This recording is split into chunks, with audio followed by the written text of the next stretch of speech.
Hello friends, this is Mike Williams. The following video with Richard Balducci was recorded back in September of 2019. The session ran 5 hours. I released the first hour and 15 minutes back on October 1st of last year, and this is a remainder of that discussion. The link to part 1 is in the description box below, along with the playlist of Richard's presentations on the Beatles and the occult. In part 2, which is this video, I did edit the show to condense the runtime, but rest assured, all the pertinent information is included. The material goes deep into the occult, and because of that, I do recommend listening to the discussion in bite-sized chunks. And so without further ado, here's Richard. Okay, I think we should get to the Beatles, gosh darn it. Alrighty, let's go to the Beatles. I think we need to do a little more clarification and going farther to start with the alleged moped accident. So let's revisit that. Shall we? We shall. All right, then. Strap yourself in, because this is going to be even freakier than all the stuff we talked about. What the moped accident, in our last thrilling episode, we realized that it took place December 26, 1965, which is exactly 260 days before the day he got dead, September the 11th, 1966, counting both dates, which was 13 days after the last Beatles concert. The moped accident was actually what's known in occultism as the conception of the corpse. In other words, he was a perfectly fine young man in the prime of life on December 26, 1965. So when he was roughed up and he had bruises and contusions and scrapes and scratches and he chipped a tooth, that is considered the inception, like when the sperm hits the ovum and a pregnancy starts. That is the conception of what will be the corpse at the end of the process. The very first time the wounds and the corpse are starting to become manifest. Because as we know about witchcraft, what it's all about, it's manifesting something, bringing it into fruition and manifestation, or it's banishing something. And I found out something else creepy too. We can get into it a little bit later in depth or not, but the first time that, according to the Beatles Bible, which is an official Beatles source, the very first time that James Paul McCartney admitted to trying LSD was 13 days before the moped accident. And then we get into the Aztecs, the ancient Mayans. They would always give some elixir, intoxicant, mind-altering chemical drug to their sacrificial victims, before the process started.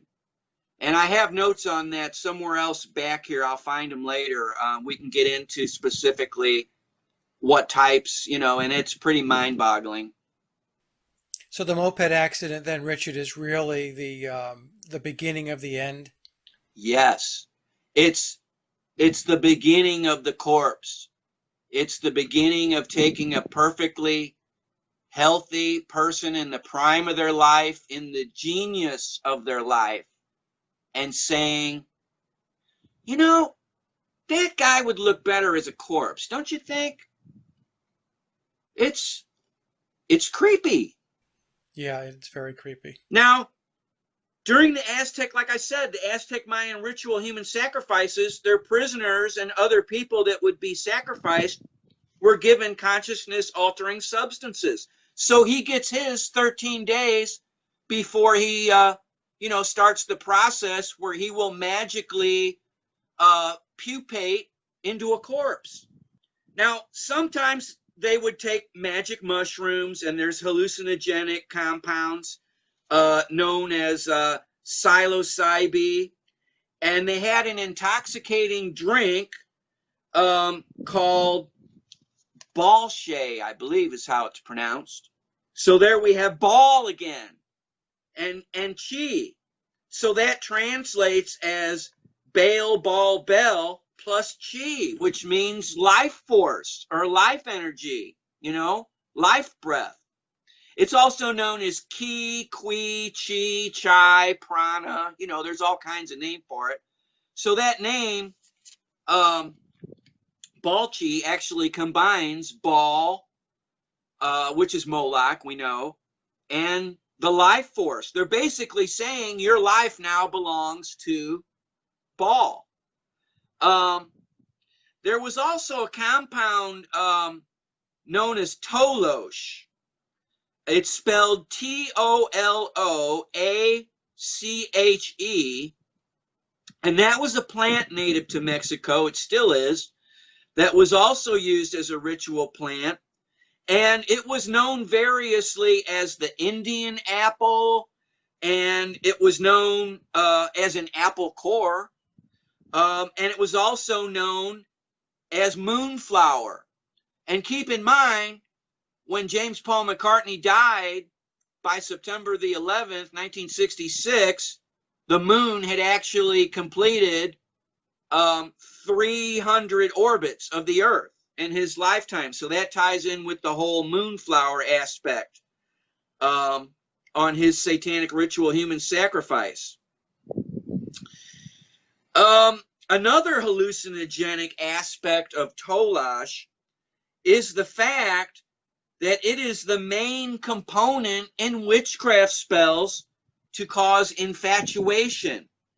And thus Tolash is known as the plant of both love and death. It's also known as the devil's herb, and it's used as a consciousness altering drug during the occult ritual. So the fact that James Paul McCartney first consumed hallucinogenic LSD exactly 13 days before his moped accident, is another highly significant occult signature that this is a satanic ritual human sacrifice in disguise behind the scenes. So that brings us to the moped accident, and then his offing 260 days. And we went into that already about the Mayan Aztec calendar being 260 days. Mark Devlin has mentioned that, and he's actually, I love him, but he's got that just slightly off. The 260-day calendar is not solar based. It's based on the human gestation cycle, which is normally around 260 days. So since it's the human gestation cycle, that ties into the birth of the corpse and the conception of the corpse during the moped accident. It's the starting point of the corpse. Right. Now, another thing, we know that James Paul McCartney became dead on September the 11th, 1966.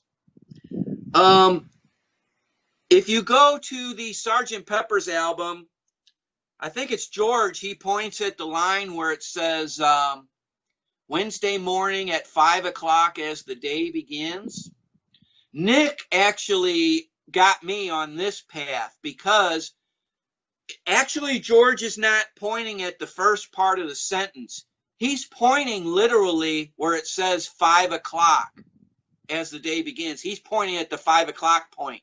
So we can forget about the first point of that sentence and focus on the 5 o'clock. James Paul McCartney, according to that occult signature, was ritually sacrificed at exactly 5 hours after midnight, 5 o'clock a.m. And 5 o'clock a.m. after midnight is exactly 300 minutes after midnight, which exactly equals the 300 orbits of the moon around the Earth during his entire lifetime. So, Richard, is that 5 hours It's after 5 o'clock in the morning, 5 o'clock in the morning? before sunrise. Um, So the stories about him dying later at night, well, being in the car crash later at night, how do we reconcile that then? well, by my occultology, it actually makes more sense if you think about it, because it gives Brian Epstein and the handlers a little bit more time to um, lasso in William, which according to memoirs they did the next day.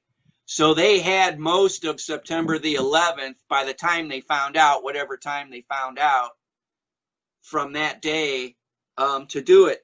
Now, Okay. the interesting thing here, remember, is on September the 11th, the day they offed him, um, 300 minutes after midnight, the time of the hours of darkness and light on September the 11th, 1966, as well as September the 11th, 2001, there were 11 hours of darkness, and then there were 13 hours of daylight. I misspoke in the last transmission. I said 14 hours, so I'm correcting myself. Even I can make a boo-boo. I'm human.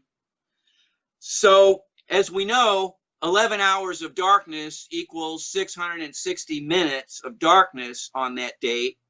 And then the 13 hours of daylight is an extra 60 minutes plus 60 minutes of light. Richard, what about, let me ask this question. Some people want to debate, argue about whether September 11th was the date that biological Paul McCartney died. Some people want to say it's August. Some people want to say it's November. And my argument has been, since I've been looking at this, is that the September 11th date is so important in the occult circles that any other date just doesn't seem to make sense when you put it into the context of the occult. Right. And here's another reason why it strongly indicates 5 o'clock a.m., 10 miles north on the Dewsbury Road, according to Magical Mystery Tour. During James Paul McCartney's entire lifetime, Pluto, the planet of death and regeneration, moved exactly 44 degrees in the heavens. Now, a degree from our perspective on Earth, looking up at the ecliptic, the path of the sun, our sun covers exactly 1/2 degree. The same with a full moon. It covers 1/2 a degree. So if planet Pluto, the planet of death and regeneration, moved 44 degrees during the entire lifetime of James Paul McCartney, that is the length of 88 suns. If you lined up from our Earth perspective, the way the sun and the moon appear at 1/2 degree wide, if you lined up 88 suns or 88 moons, you would have the length in degrees that Pluto, the planet of death and regeneration, moved. Now, my point here with 88 is this. James Paul McCartney died exactly 88 minutes before sunrise on September the 11th, 1966. The sun rose in London, England, 10 miles north of the Dewsbury Road at exactly 6:28 a.m. on the London Greenwich timeline.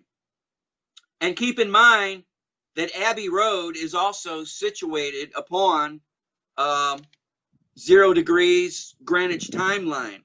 So black magic occultists and sorcerers and witches and warlocks and politicians, or, these bad people, the black magic occultists know, and the witches and warlocks know, and the Satanists know, they're all keenly aware that officially, anyway, there are 88 constellations in the heavens.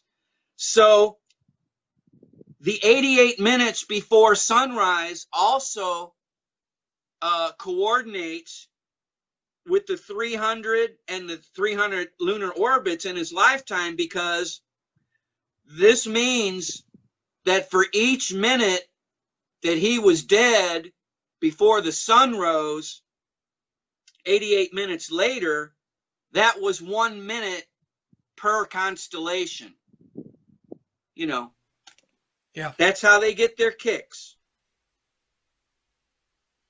This really says to me that Paul McCartney's death was very, very important from an occult perspective. In other words, it wasn't just your run-of-the-mill rock star death.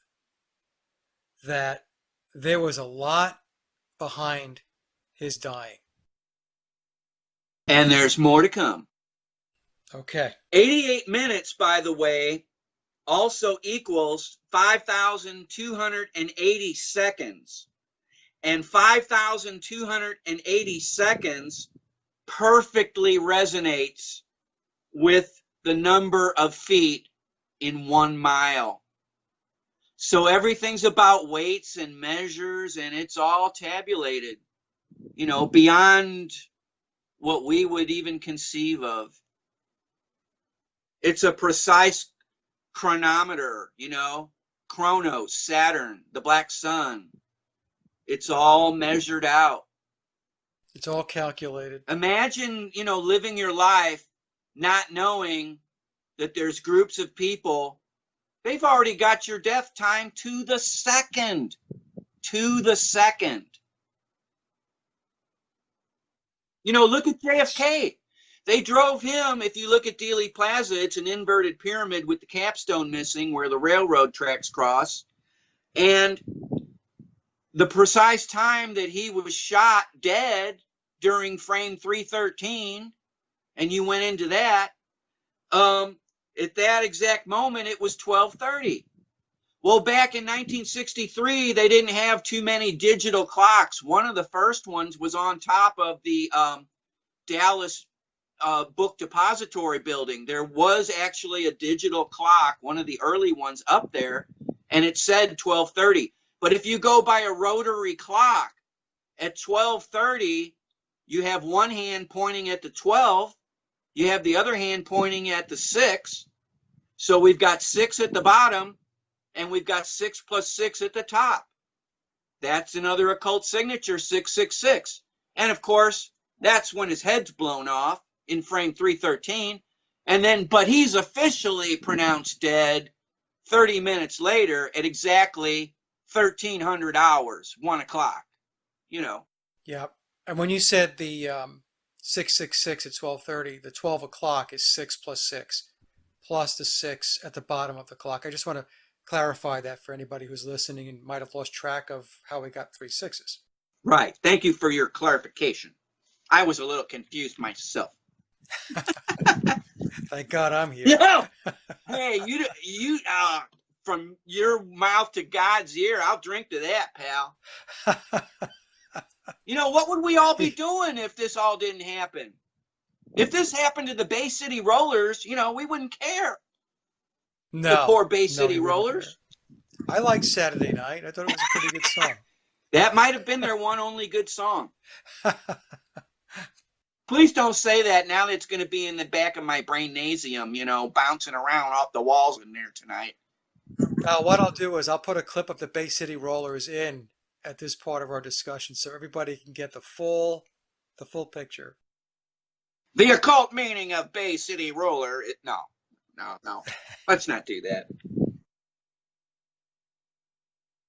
Well, I think we should now segue a little bit into Beetlejuice. Yes. Yes, Beetlejuice. Yes. Let me find what I did with Beetlejuice here. Was it Michael Keaton that starred in that movie? It was, right? Yes, it was, and I did his horoscope, and there's some interesting things there, but we don't have to get into him right now. On the day that James Paul McCartney was born, you recall in our last episode that the sun was at 26 degrees Gemini, the twins. At the same time, it was in opposition to the Earth, which was placed at 26 degrees Sagittarius, which is where the supposed womb of the Milky Way galaxy, galactic center, is there. So that's part of the reason why James Paul McCartney was selected. But I did a little more research, and I found out that on June 18th, 1942, the day that James Paul McCartney was born on Earth, the sun, our sun, was exactly conjunct Betelgeuse. So Betelgeuse, it's spelled a couple of different ways, but essentially it's in Orion, the constellation of Orion, which the three belts of Orion point right at the sacred star, Sepsothis Sirius. So when you look at the constellation of Orion, Betelgeuse, the red supergiant, is on the right shoulder of Orion, but it's if you were Orion, it would be your right shoulder, but us looking at Orion, it appears it's on the left side of his shoulder from the Earth. So my point here is this. James Paul McCartney, on the day he was born, with the sun being conjunct Betelgeuse, the mass of Betelgeuse is 20 times the mass of our own sun.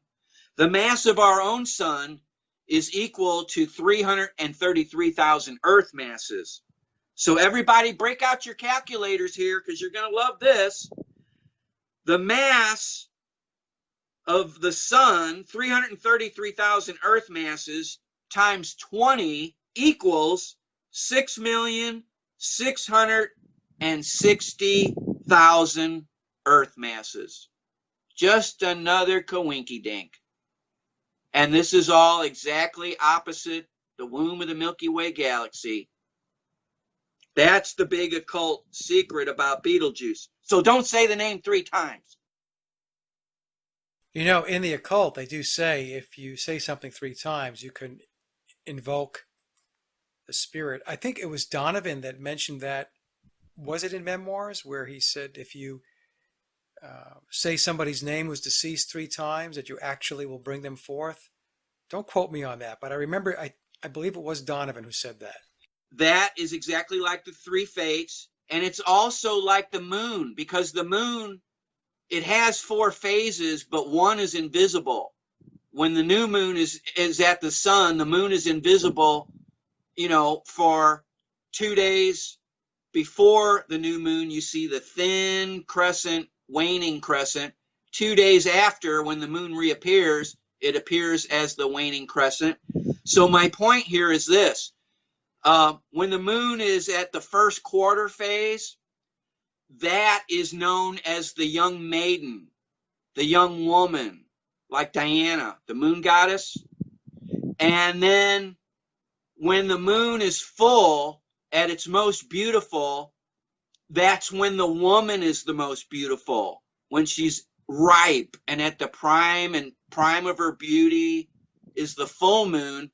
And then the third quarter moon, or the last quarter moon it's sometimes called, is what's called in occultism and witchcraft as the old crone moon, because that's when you banish something at that cycle.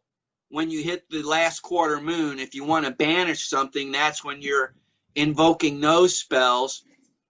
When the moon is invisible, it's actually at its most powerful. If you want something to come into manifestation, you would do your little ritual, say your prayers or whatever at that time. And then, we all know the effect of the moon on tides. on Earth, and our bodies are supposedly 70% water. The surface of the Earth is 70% water. There's something deep there.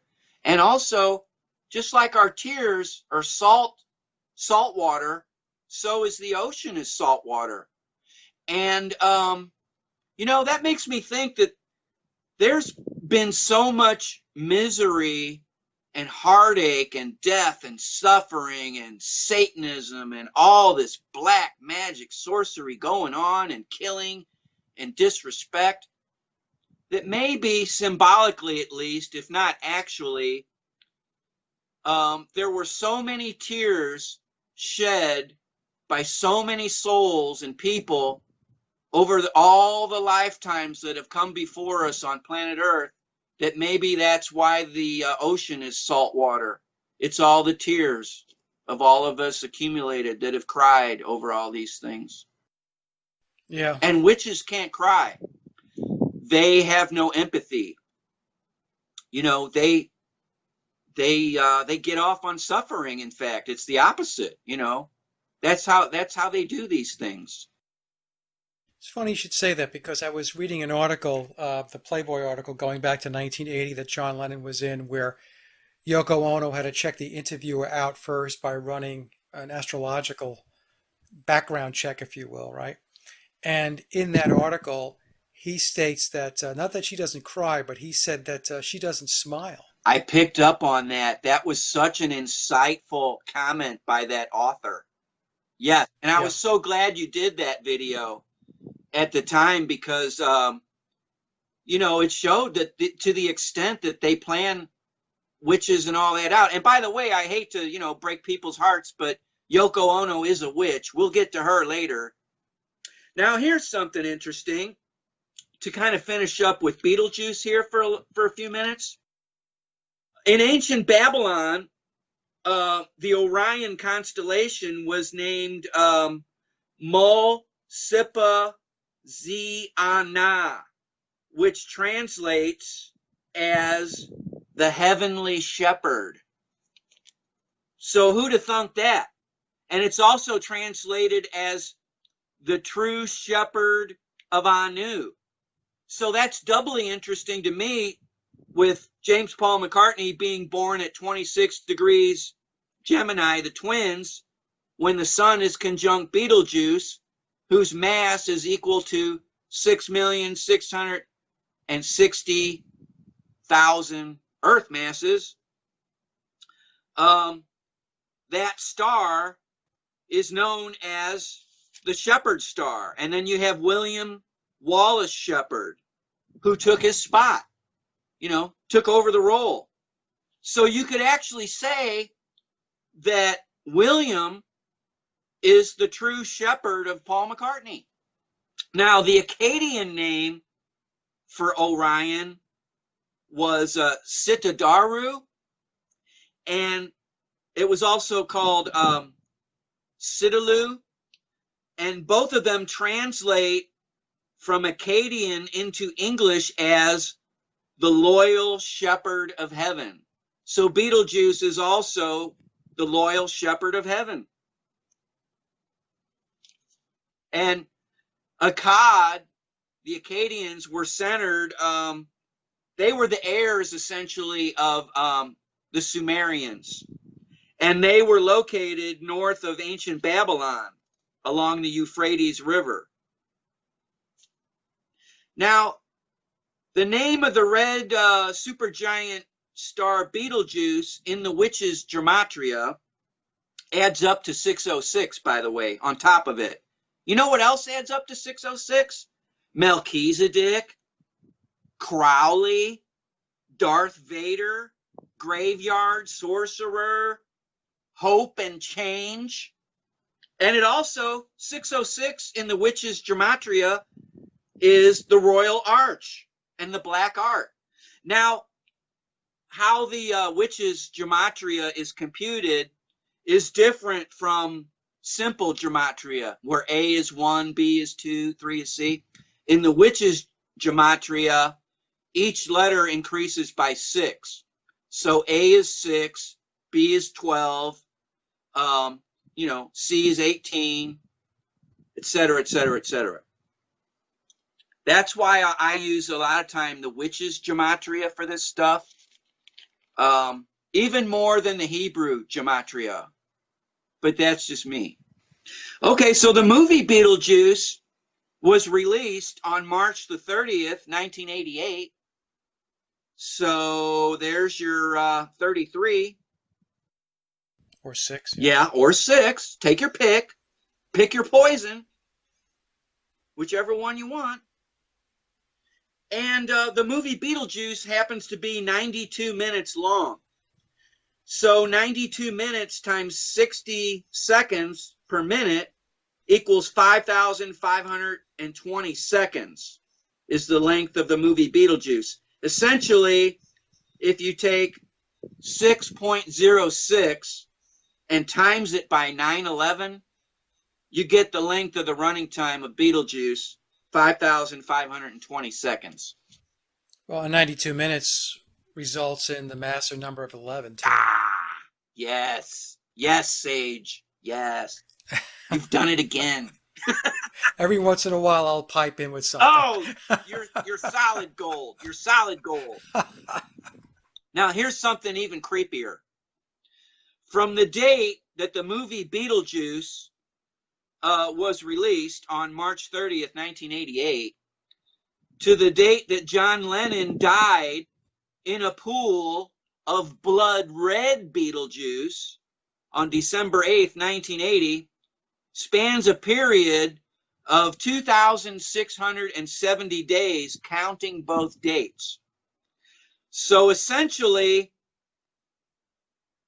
666 days plus 666 days plus 666 days plus 666 days plus 6 days equals 2,670 days from the day Beetlejuice was released to the day John Lennon was released from his life here on Earth.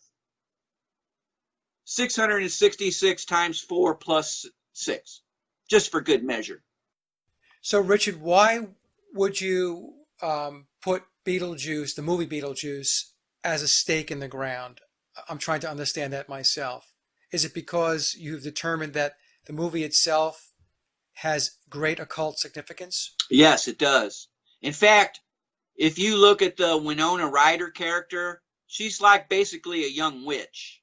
They call her goth or goth in that movie, whichever way you want to pronounce it, but she wears all black. She's basically, symbolically, she's a witch learning about witchcraft in the movie.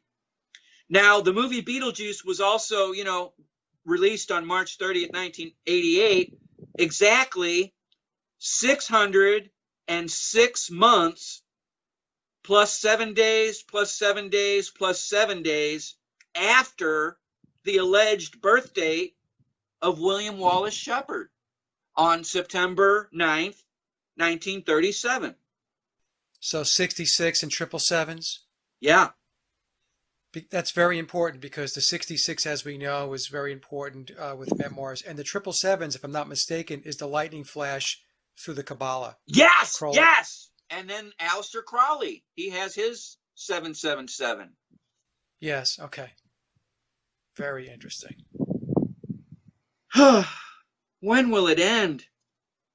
I don't think it's ever going to end. Interestingly, last thing we'll talk about Beetlejuice here, I guess, is the fact that in the witches' gematria, the spelling of the movie version of Beetlejuice, Beetlejuice, it adds up to 582 in the witches' gematria. And guess what else does? The Beatles. It's just a coincidence, Richard. That's all. Oh, okay. I can scratch that one off then.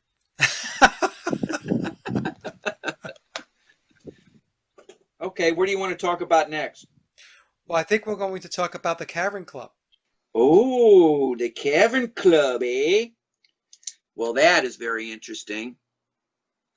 It's interesting, too, that speaking of the Cavern Club, Brian Epstein meets the Beatles, that version of the Beatles, at high noon at the Cavern Club, November 9th, 1961. There's a 9/11. And he's meeting the boys in a cave at high noon. Keep that in mind, because the very last time we see the Beatles, who are actually, at this point, they have morphed into the Cheetles with False Paul. They're walking away from the Abbey Road studios on the Witch's Crosswalk, and that was taken at high noon on that day, which was August 8th, 1969. So the last time we see him is at high noon in the daylight. When the manager meets him, it's in the darkness of the cave at noon, and then they're leaving, going bye-bye, Abbey Road Studios, bye-bye, bye-bye now, at high noon. So they began at high noon and they left at high noon. And on that album cover, George is the only Beatle looking exactly dead on at that obelisk at the Witch's Fork, the Edward Onslow Ford obelisk memorial. He's the only one. He's the last in the procession, and he's looking right at the obelisk. And supposedly there were only 6 pictures taken, and they just so happened to use that one. You know. Yeah, that's ridiculous. Yeah, it's nonsense. Yeah. Yes, it is. Yes, it is. Now, the thing about the Cavern Club, too, to remember, is the Cavern Club is in the form of an ancient Egyptian tomb. Yes! Let me say that again. The Cavern Club is in the form of an ancient Egyptian tomb, complete with an ancient Egyptian false door in the background behind the Beatles. Now, what the false doors were used for in the ancient Egyptian tombs was a way for the spirits to come and go, because they would take food and offerings and wine and drink, and they'd leave it in the tombs, and then the spirits could come and go and absorb the energy from the food, like we talked about, you know. So when you see the first time that footage that was played on television, the first time the Beatles are ever shown on British television, it's a footage of taken at the Cavern Club. And you can look, if you look real close, you'll see the outline of a false door there. Plus, they're playing away merrily underneath another arch of Baal Ball. And also, they're playing beneath a crescent, which is the top half of a circle, a dome. And in ancient Egypt, the half circle, top of a half circle dome was the letter T. As in Beatles. In the logo Beatles, the T is bigger. It extends down. And right in the center. Right in the center. Yeah. So actually it's also the symbol for rising. In ancient Egypt, they would bake bread in kind of a dome shape as offerings. So what do we have with the Beatles at the Cavern Club in the Egyptian tomb? They're rising into prominence.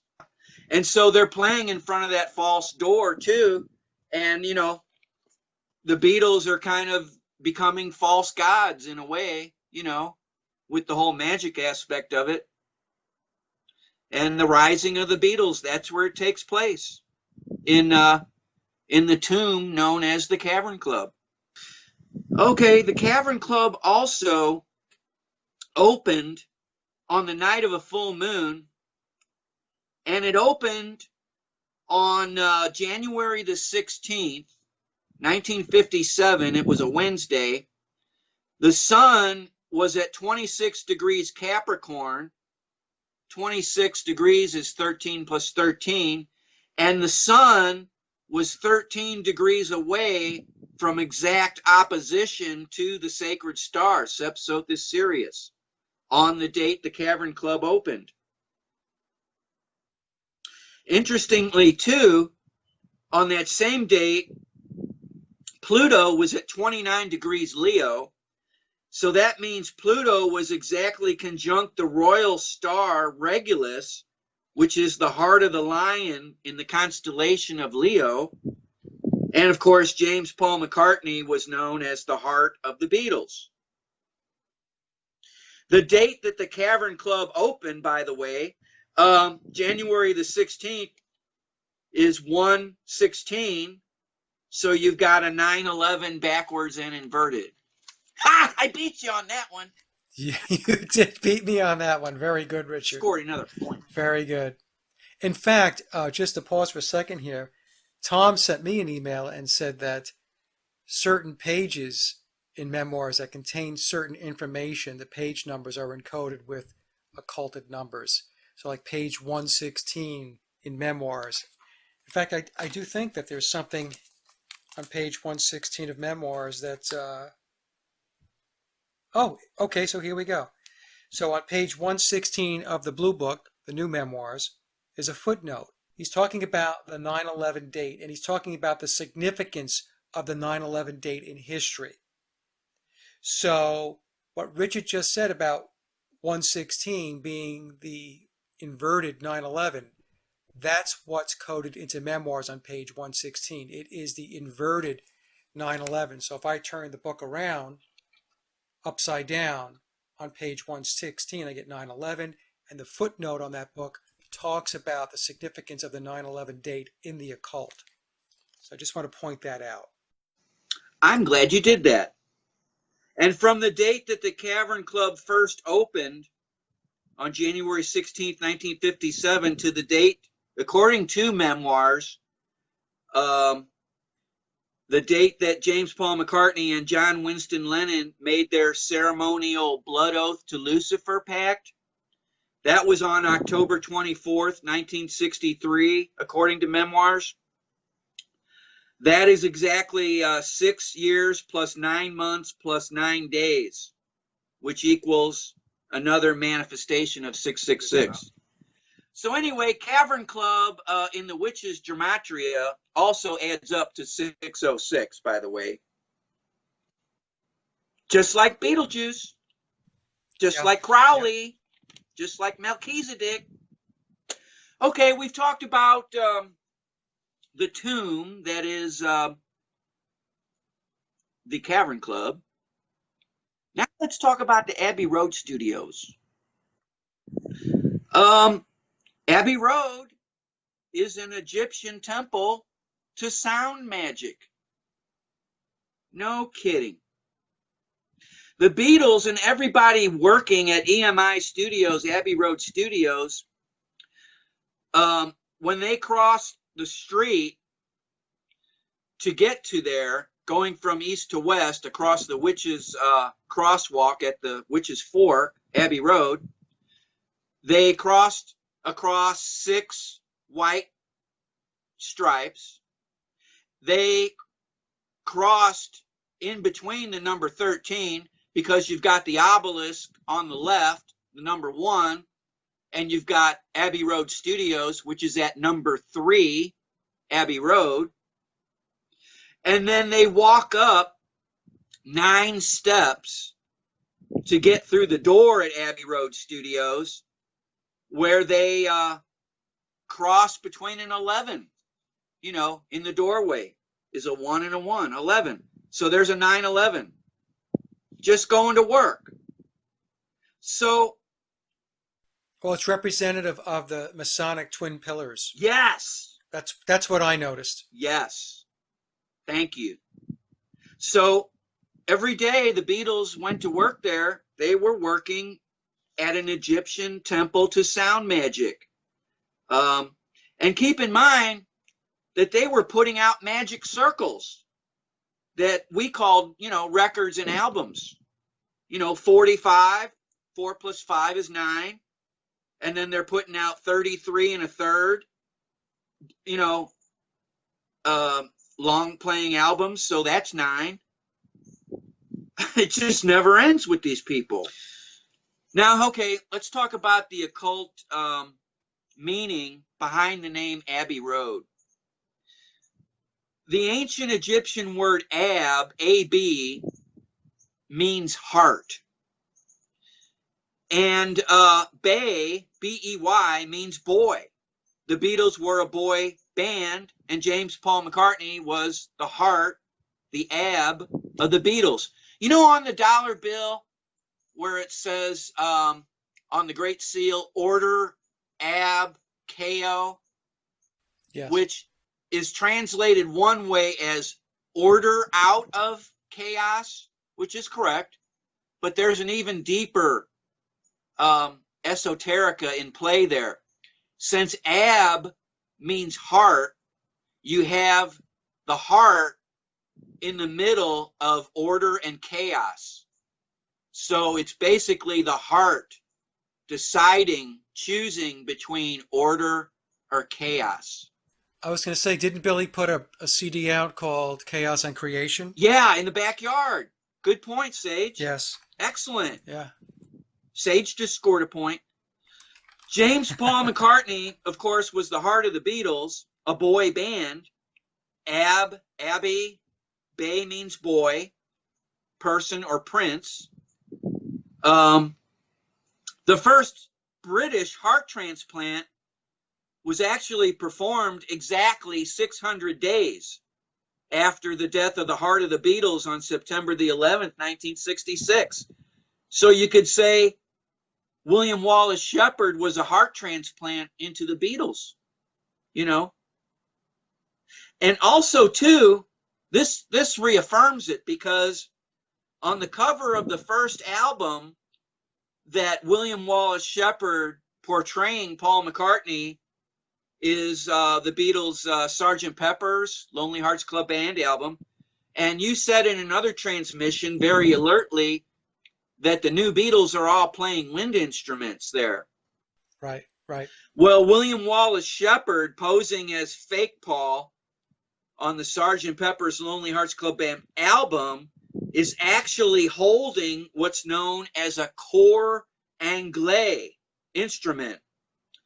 And in Latin, that translates into English as angel heart. So the new Paul is holding an angel heart on the cover of his first album. So, you know, the Beatles were pumping out magic circles, and, you know, they're essentially musical spells that are still active and in power today. You know, when I learn like the latest horror about the Beatles, I oftentimes go back and listen to the pre-1967 Beatles, especially. Is just something about that music. It was pure. So did you want to go to, are we still talking about Abbey Road, or did you want to go to the Eggman and the Walrus? Yes, Abbey Road bores me now. I'm bored with that topic. Let's talk about... No, if you're not finished with it, no.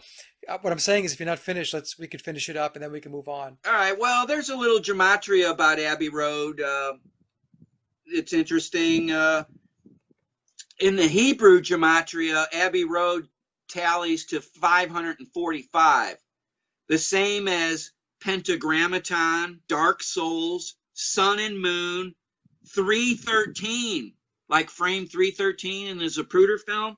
If you write it out, 313, that comes to 545. Also, hidden rulers, pineal eye, hexagram of Belial, which is another name for Baal, as if he needed another name. And also Luciferian Gotia. Gotia, of course, is Greek for witchcraft. And Satanic Masons, all total to 545. There's more, but I think that's all the home audience can handle, you know. Okay. All right, let's go to that Eggman and the Walrus thing, because that really bugs me. It's so obvious. Why don't they get this? All right, I'm not going to really go into the the Humpty Dumpty aspect, okay? Although there was a version of the first book of Humpty Dumpty, Mother Goose, was illustrated by a guy named William Wallace. So that's a little trivia for you. But skipping over the whole Humpty Dumpty and Alice in Wonderland and Alice Through the Looking Glass aspects, which are in play, of course, it's very simple. Who is the Eggman? Who is the Walrus? Well, we've been told the Walrus was Paul, but we're not sure. The Eggman ties into Christianity's mystery about the death and resurrection of Jesus. And because at Easter time, which is always the first Sunday after the first full moon, after the spring equinox, that's when Easter is. The Eggman, Easter egg, symbolizing rebirth, and, you know, rabbits breed a lot and all this, symbolizes Jesus, essentially. He's the Eggman, you know. So who's the Walrus? Well, the Eggman is the resurrected James Paul McCartney. The Eggman is William Wallace Shepard. The Walrus is James Paul McCartney because the word walrus in the French language is Morse, as in Morse code. But in Latin language, the language of the dead, the word Morse translates into English as corpse or dead. So James Paul McCartney is the corpse. He's the walrus. The walrus is the corpse. Okay, so when John tells us he has another clue for you all, the walrus was Paul. It's a lot deeper than people took it. Yes. Okay. All right. And the Eggman then is Billy. Right. And there's your twins. There's your death and resurrection. That's your modern day Jesus. You know, Paulism. The whole Paulism aspect.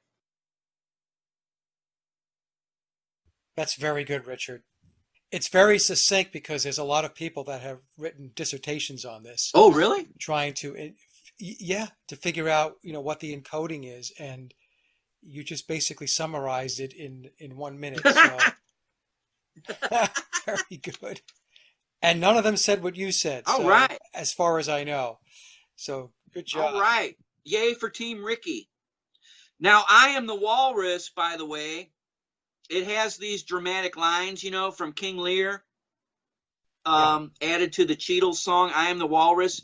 They added that on September 29th, 1967. So there's another 9/11 there. At around 4 minutes and 14 seconds in the song with the Shakespeare lines, I Am the Walrus, you hear, oh, untimely death, that part?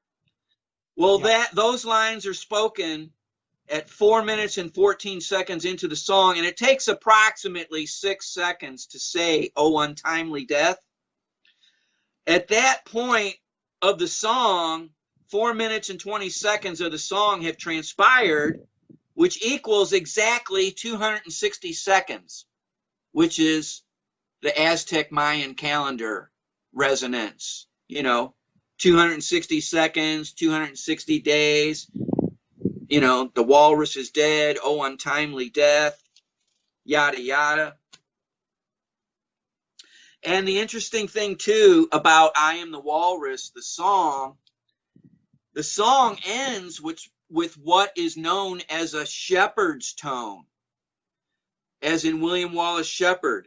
A shepherd tone is a sound consisting of superposition of sine waves separated by octaves. So it's played with the bass pitch tone moving upward or downward, and it's referred to as the shepherd scale. And the shepherd scale, shepherd tone actually creates what's known as an auditory illusion, a sound illusion, a sound magic of a tone that's continually either ascending or continually descending in pitch, but ultimately it gets no higher or lower. And the way to picture a shepherd's tone visually is what's going on with a barbershop pole, which has the red and white stripes, and it's spinning, so it looks like it's going up, and yet it gets no higher. So that's like the optical illusion version, which is easier to picture than the audio version. But there are examples of it, especially in I Am the Walrus. That's how it ends, in a shepherd's tone. That was another clue. That was another occult signature for those in the know, like a joke almost. It's just incredible what they did as far as inserting clues into the songs. You know, the King Lear narrative and all that. It's just the timing. The timing and the calculating of this is mind-boggling. Right. I guess they mostly did it because they couldn't talk about it outwardly. You know, they had to deal with it somehow. It was probably driving them all crazy, especially with William being the taskmaster, you know, the head guy in charge. Yeah. That must have been a really lonely time for the three surviving Beatles, you know. Either that or they just walked out and said, you know what? You do it. You know, I'm going down to the pub to get a beer. I hope that's the way it was. Yeah. Because they're all locked into contracts. You know, they have to do it. The money's already probably been spent that a lot of people upfronted, you know, during those contracts. They made a deal with the devil just on that. And they got away with it so far. Yeah, it's kind of catching up though, Richard. You know, the work that you're doing, I'm doing, and others are doing. It'll be interesting to see over time how this plays out. It will be interesting. There's no doubt about that. Well, shall we take a fresh look at the cover of the Magical Mystery Tour album? When we look at that cover, we see the individual titles of the songs, right? Oh, there's this song, there's that song, there's that. It's not designed to be read that way. It's designed to be read as 6 different complete sentences. The first one's the title, Magical Mystery Tour. The second one, the second line, should be read all together. The fool on the hill flying blue jay way. The third line, your mother should know I am the walrus. The fourth line, hello, goodbye, strawberry fields forever. The fifth line, Penny Lane, baby, you're a rich man. And the sixth line, all you need is love. So if we dissect those lines, the first and the last, Magical Mystery Tour and All You Need Is Love, is pretty self-explanatory.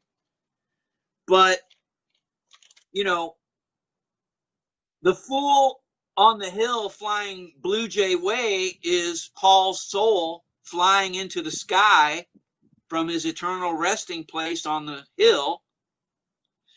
Your mother should know that I am the walrus actually means your mother should know that I am the corpse. Hello, goodbye forever, strawberry fields. That's kind of self-explanatory. Penny Lane, baby, you're a rich man. Now, essentially. Well, and you know, the other thing, Richard, is when you look at the front cover, and I just noticed this as you were speaking. I don't know why I've never taken a closer look at it. But the songs at the top of the album jacket are in the form of an arch. Oh, I didn't even think of that, Sage. Great work. You've done it again, Sage. Archer Bale Ball Bell. Yeah. And then it says includes a 24-page full-color picture book. So 24, there we have the 6 again. And one for each hour of the day, too.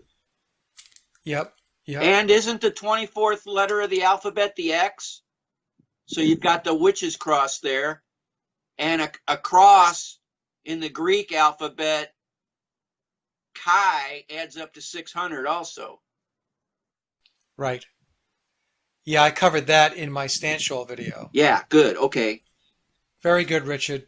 Well, now we come to our favorite topic lately, the Dakota building, which we all know the Rosemary's Baby connection, so we don't have to revisit that quite yet. The Dakota building was listed as a National Historic Landmark, NHL, on December 8th, 1976, exactly 4 years to the day before John Lennon was ritually murdered beneath the Arch of Baal Ball Bell at the Dakota building.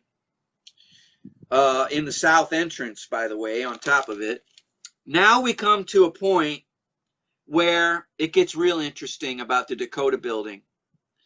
And it also ties in to the memoirs of Billy Shears.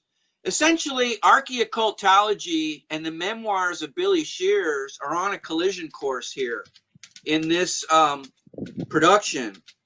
There's no way around it. They're coming together here, and one is going to either prove that the other is totally phony and fake, or they're going to reinforce each other. So we'll let the audience decide what happens. So, taking a little bit of information from the memoirs of Billy Shears, adding to the history of the Dakota building, check this out. On the date that the Freemasonic foundation stone, a foundation stone, by the way, in Freemasonry is when you dig out the basement of a building, that's the first stone down in the darkness below ground is the foundation stone. And then the cornerstone is the first block above ground. And the cornerstone is almost always in the northeast, where the sun is at its peak in the northeast on the summer solstice, you know, when it rises. So that's where usually the cornerstone is. So the foundation stone on the Dakota building was laid on October 25th, 1880. Now strap yourself in for this, because we're going to have a series here. From the date that the foundation stone was placed in the Dakota building on October 25th, 1880, to the date that James Paul McCartney and John Lennon took their ceremonial blood oath to Lucifer on October 24th, 1963, spans a total of 996 months, including both dates, 996. Recall now, from the date that Brian Epstein first met the Beatles at noon at the Cavern Club on November 9th, 1961, to the date of the cremation ritual of John Lennon on December 10th, 1980, 2 days after his death, spans a total of 996 weeks. The height of the obelisk in the middle of St. Peter's Square stands exactly 996 inches tall, which is interesting considering that John Lennon said the Beatles were bigger than Jesus. So, in the witch's gematria, the words September 11 add up to exactly 996. So 666, everybody knows that that's the devil's number, you know, in the lore and mysticism. 996 is actually Lucifer's number. because in the Gematria, literally, the words Lucifer's number add up to 996 in the witches' Gematria, as does Secret Society, as does One World Order, as does Let My People Go, as does Twin Towers, as does Anuit Septis, which the Masons always mispronounce on TV as Coeptus. No, Masons, bad Masons, bad. It's Septis, as in Sept, the sacred star. Anuit Septis. The word September 11, 996. The words Saxe Coburg Gotha, which was the actual name of the Windsors, the people that call themselves the Windsors now. Saxe Coburg Gotha adds up to 996. That was their name. Light and Darkness, Army of Satan, Eternal Damnation, and Chateau d'Amory. That's the castle in Belgium that the Mothers of Darkness cult is based out of. The Chateau d'Amory. And here's a chilling offshoot of that. Amory is spelled, or Amory, if you want to French it up, is spelled Amerois. The root word of America is Ammer, and Ammer means a ritual sacrifice. So the whole United States is being set up for a ritual sacrifice at some time. Think about it. The guy steps foot on Plymouth Rock, the Pilgrims, on the winter solstice, the day of the sun's death, in the year 1620. The first president, George Washington, he's sworn in on the witches' Sabbath, April the 30th, 1789, 13 years after the Declaration of Independence in 1776. The first architect who designed the layout of Washington, D.C., Pierre L'Enfant, who was a Freemason, he was paid the sum in the year 1810 by the U.S. Congress for his efforts in designing the layout of Washington, D.C., the sum of $666 plus 66 cents. Got to have that 66 cents in there. The first monument, official monument in the United States is the Devil's Tower. You know, we can sit here all day and do this. So the United States, what I'm trying to get around to, is it's being set up for a ritual sacrifice. Well, what do you do when you do a satanic ritual sacrifice? You sacrifice the best. You sacrifice James Paul McCartney, the cute Beatle. You sacrifice Sharon Tate. You sacrifice the United States of America because you've built it up into the biggest, most powerful country on earth. What else do you do when you are about to do a ritual sacrifice? You fatten up the calf. You fatten it up. We're the fattest nation in the history of planet Earth. The national debt is so out of control. If we cut down every tree in the United States, we wouldn't have enough tree to make the paper to print all the dollar bills to pay for it. It's just not going to happen. So, you know, when they have a new war, you know, there's all these things, the budget that Congress always fights about. Oh, we can't afford a wall, you know, on the southern border. Yeah, we can't. That's too expensive. Or we can't afford health care for everybody. But for the next war, we'll just put it on the tab. We'll put it on the national debt because we're not going to pay it anyway. We're just running up the tab like the mafia, like in Goodfellas. You know, you run up the charges, you take the deliveries in the front door, you sell it out the back for half, you sell all, you strip it, and then when you can't wring another dollar out of it, you torch it, you burn it to the ground, you destroy it, you sacrifice it. That's what they're getting ready to do to the United States of America. Obviously, this is very disconcerting because it says that there is knowledge and control over future events, which includes people, decades, centuries, millennia in advance. I mean, this is how I'm kind of understanding this. And it seems impossible that it can only be by humans to be able to do this level of planning, because humans only have a certain shelf life with regard to how long they live. So it says to me that there is an unseen, otherworldly um, involvement in all of this that is overseeing, overlooking, ensuring that there's continuity in whatever the plan is that was laid out. Does that seem like something that crossed your mind as well, or am I I out think you're hitting the nail on the head, Sage.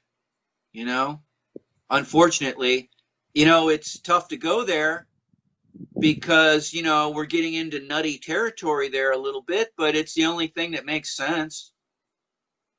It's like a fruit fly, I think, only lives a couple of days. So to a fruit fly, we're gods. They think, man, those humans, they never die, man. My buddy, Freddy the Fly, he's dead now. But this guy, he's walking around. He's a god. Well, that's why when certain people pass away that are on the dark side, we'll pick on George Bush Sr., and people are happy about the fact that he's no longer with us. But what I've always said is, yes, I mean, he's not here anymore to inflict any of his harm or his ideology onto the world, but nothing changes. You see what I'm Yes, saying? He comes and the goes. beat goes on. He was just a cog in the wheel. Right. At the end of the Right. day. The Skull and Bonesman, George H.W. Bush. It's interesting that you brought him up. His real name is George Scherf Jr., by the way. And George H.W. Bush, I don't know if most people know it. I'm sure you do, that he participated in the ritual sacrifice of President John F. Kennedy. He was actually arrested that day in Dealey Plaza, by the way. And there are at least 2 surviving pictures of him in Dealey Plaza after he went in for like 45 minutes or an hour, and then he got out after he made a phone call. Yeah. Well, anyway, George Herbert Walker Bush's funeral was on December 5th, 2018. Exactly 660 months plus 13 days after November 22nd, 1963. Yeah. Yeah. Well, did you ever see that footage of him where he laughs about President Kennedy at the funeral of Gerald Ford? Yes. Yep. I've seen that footage. Because, all of us laugh when we hear the phrase deluded gunman. God. Yeah. I was told by 2 researchers who have been involved in the Kennedy assassination that he was the paymaster. He was the one writing the checks. And that's why George Herbert Walker Bush, when he died, he had a traitor's flag on his casket during his service. The flag was upside down, for one thing. It was untucked. It was unstarched. It's wrinkly. And if you look real close, here's the big key. On his flag, compared to almost all the other presidents, like President Kennedy, when they got dead, their flag had big white stars in the blue field. But his stars are tiny instead of the large white stars. So that tells me the Masons and whoever that orchestrate all this, yes, he was good for our team. He did a lot of evil, but he's still a traitor. And we, believe it or not, we have a ritual for that. we have a ritual where it looks like in public that we're mourning and, oh, you know how they talked about it for a week. Oh, he was such a great, thank God. He was a gentle, kind man. He brought decency to the presidency. Well, that's one way to look at it, but the non-idiotic way to look at it is he was a tool. They used him till the day he dropped dead, and they gave him a traitor's flag. Look real close. He's got the little tiny stars. He didn't deserve. He can't have a big flag. He can't have a flag that's pristine. You never see somebody in the service, which he was. He did serve our country, doing God knows what. You know, they wouldn't allow him the dignity to be honored the way President Kennedy, who's a martyr, or all the other presidents practically. You know, for those in the know, they're telling you, we're saying he's a traitor. We're saying he's a schmuck, but you can't see it. You never see a wrinkled flag or a flag that's just like tossed on almost, you know. And when they took him out of the, I guess it was St. Patrick's Cathedral where he was at, or whatever cathedral they took him out upside down. They took him out head first, I believe. No, they took him out feet first. Feet first, coming out of the cathedral? Yeah, I'd have to look at the footage. I remember they took him out the opposite way. Normally, your head, when you're laying in your coffin during a funeral service at a church, your head is towards the altar.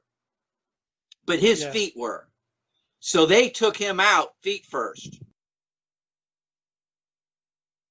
So why do you think they considered him a traitor? That's where I'm a little confused. If he was doing work on their behalf, there was something, I guess, about him that didn't cut it as far as the upper echelon of Masonry goes. Right. It's just, you know, even though there's a good side to Masonry and a not so good side, believe it or not, there's actually great people that won't let these people get away with it. Now, they obviously didn't have the power to stop him from being involved in the JFK assassination. And by the way, he became head of the CIA 13 years after the JFK assassination, when he said he'd never been in the CIA, but they made him the head of the CIA. Go figure.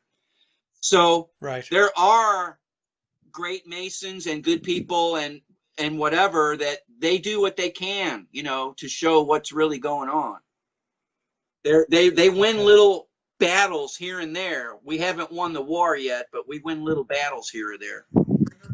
I know they had the flags half-mast for like 30 days for him, and I was just beside myself. You know, I just thought, you've got to be kidding me. Yeah, and also what was weird too, I have a note here, the 8 pallbearers that carried George H.W. Bush's, George Sherf Jr.'s traitor's flag draped casket out of the National Cathedral slightly swayed back and forth on each step out of the cathedral.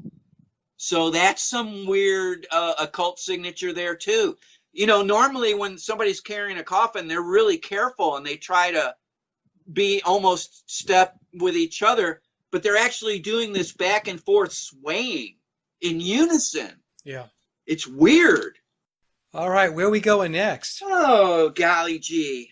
Let's talk about bunnies and flowers and fluffy, cuddly puppies and stuff like that now. That'll be part 3.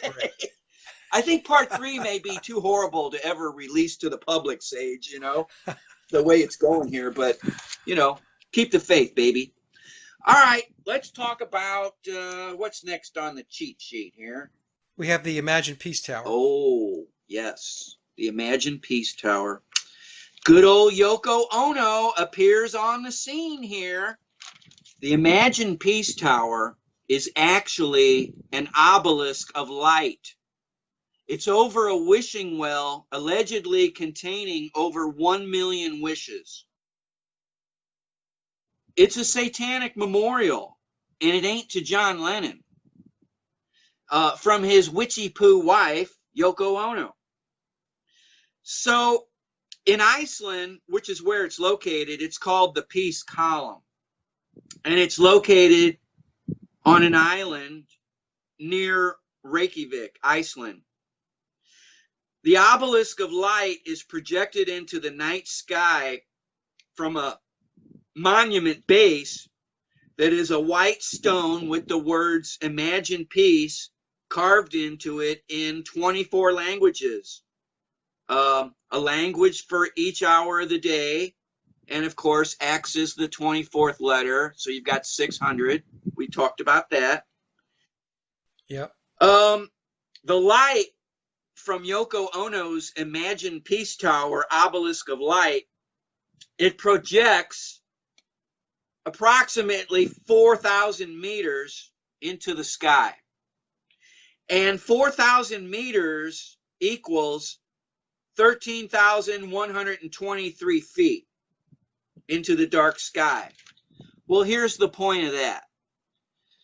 If you take the height that the light projects from the Imagine Peace Tower, 13,123 feet, and you divide that number by the year that the Beatles officially disbanded, 1970, you get 6.66.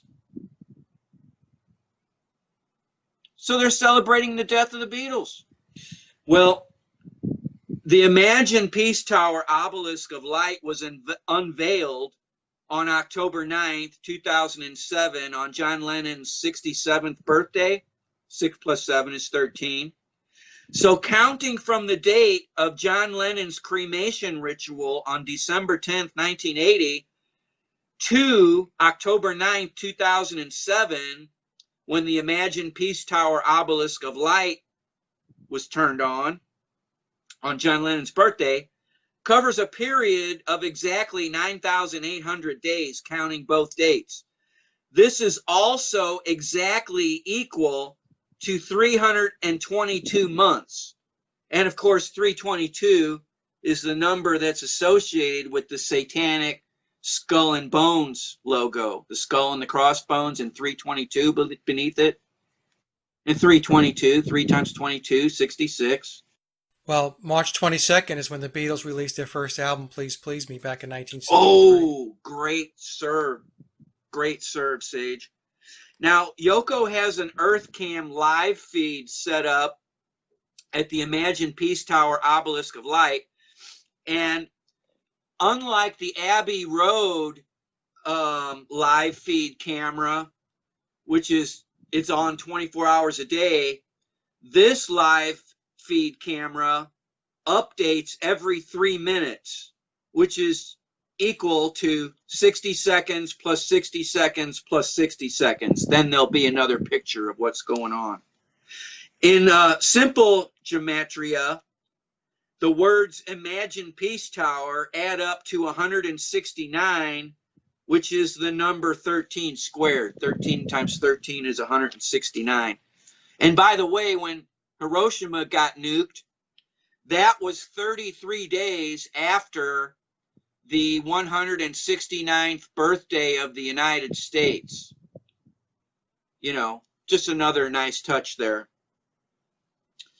The Imagine Peace Tower in the witches' gematria adds up to 1014, 1014. So the number 1014 is equal to 169 plus 169 plus 169 plus 169 plus 169 plus, what is it? 169. So 6 times 169 gives you the Imagine Peace Tower in the witches' gematria. The number 13 squared, 169, times 6 is 1014.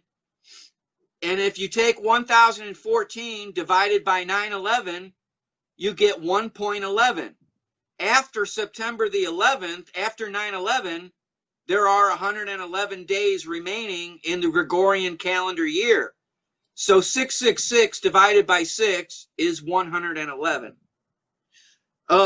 In the 1976 movie, The Omen, which I just watched the other night and is a masterpiece, I guess we should add that to the satanic Eyes Wide Shut, Rosemary's Baby, The Omen, trifecta there of Satanism.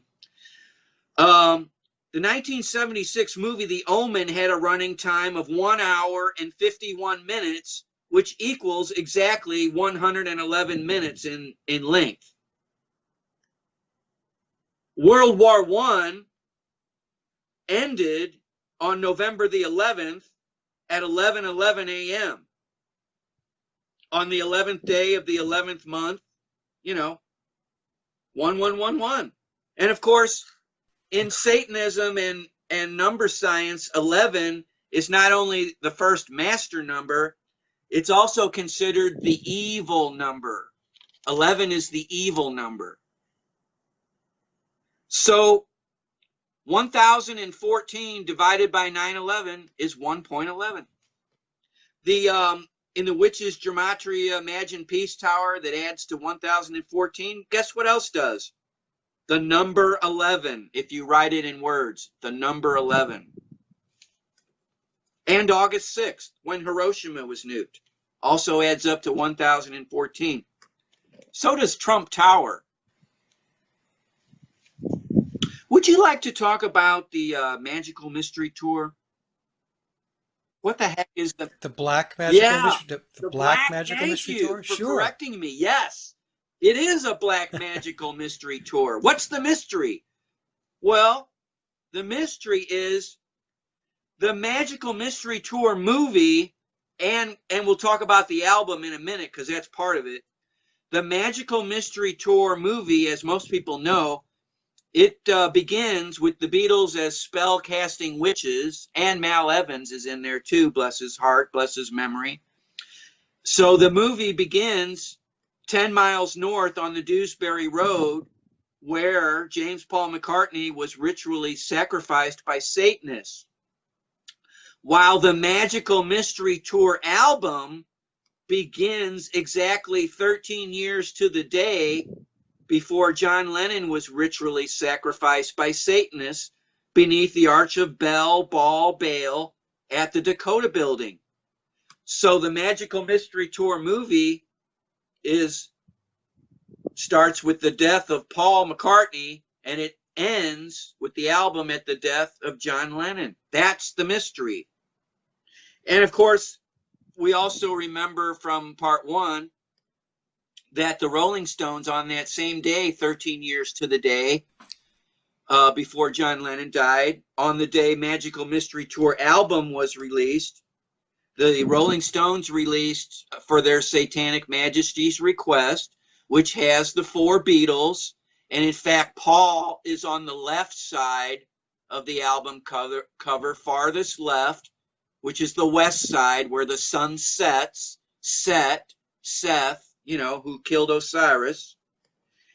And the Magical Mystery Tour movie first originally aired on BBC One. BBC is 322 backwards, Skull and Bones number again. The Magical Mystery Tour movie is 52 minutes long, 13 times 4. The Magical Mystery Tour movie was first shown on December 26, 1967, which was 2 years to the day after the Moped Accident, Genesis of the Corpse. And the Magical Mystery Tour movie being shown on December 26, 1967, spans a period of 55 days, counting from the date of a solar eclipse on November the 2nd, 1967.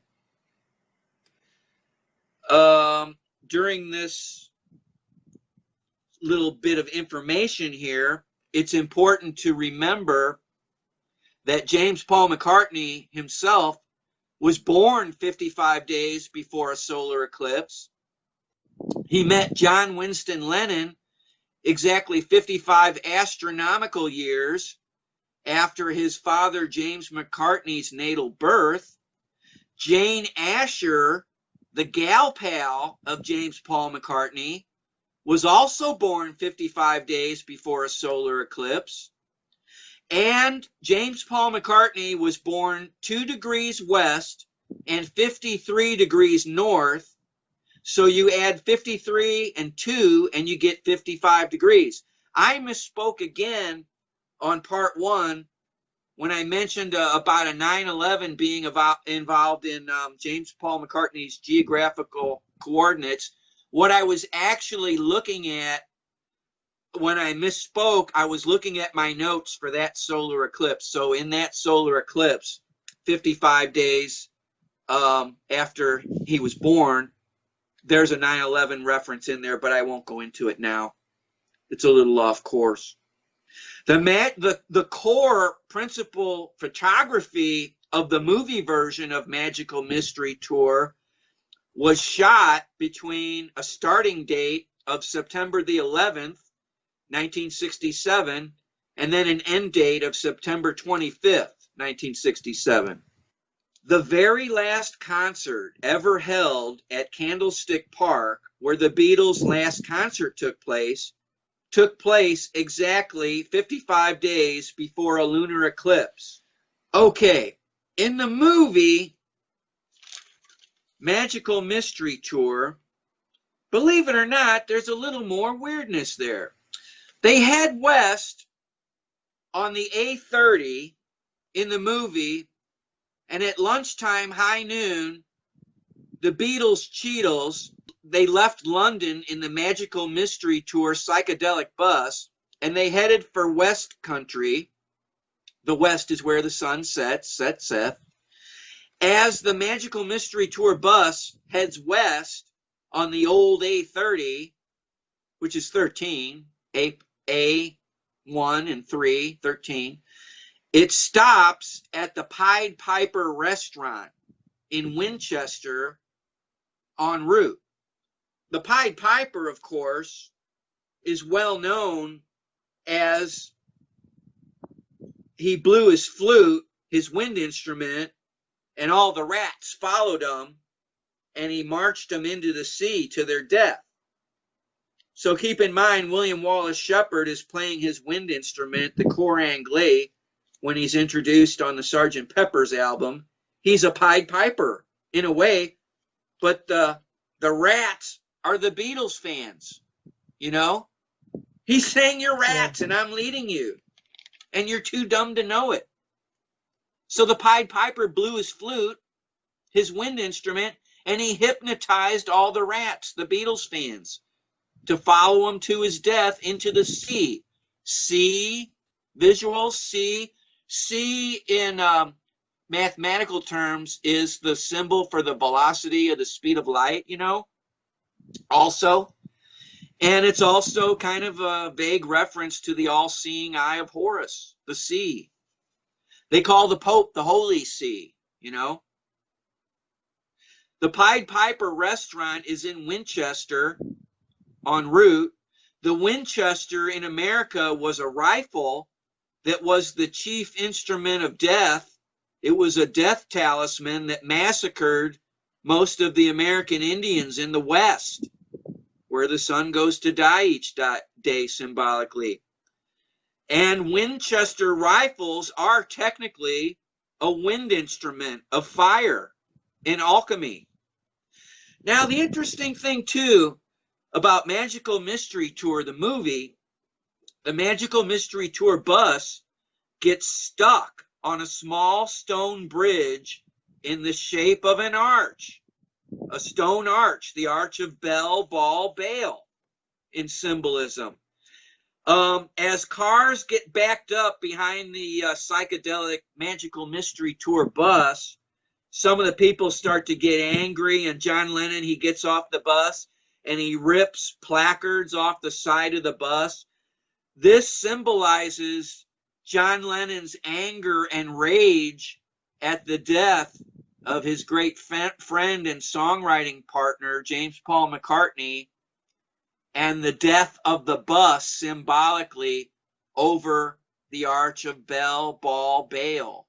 You know, when the Beatles for a few days or whatever came to a standstill, you know, they were stuck.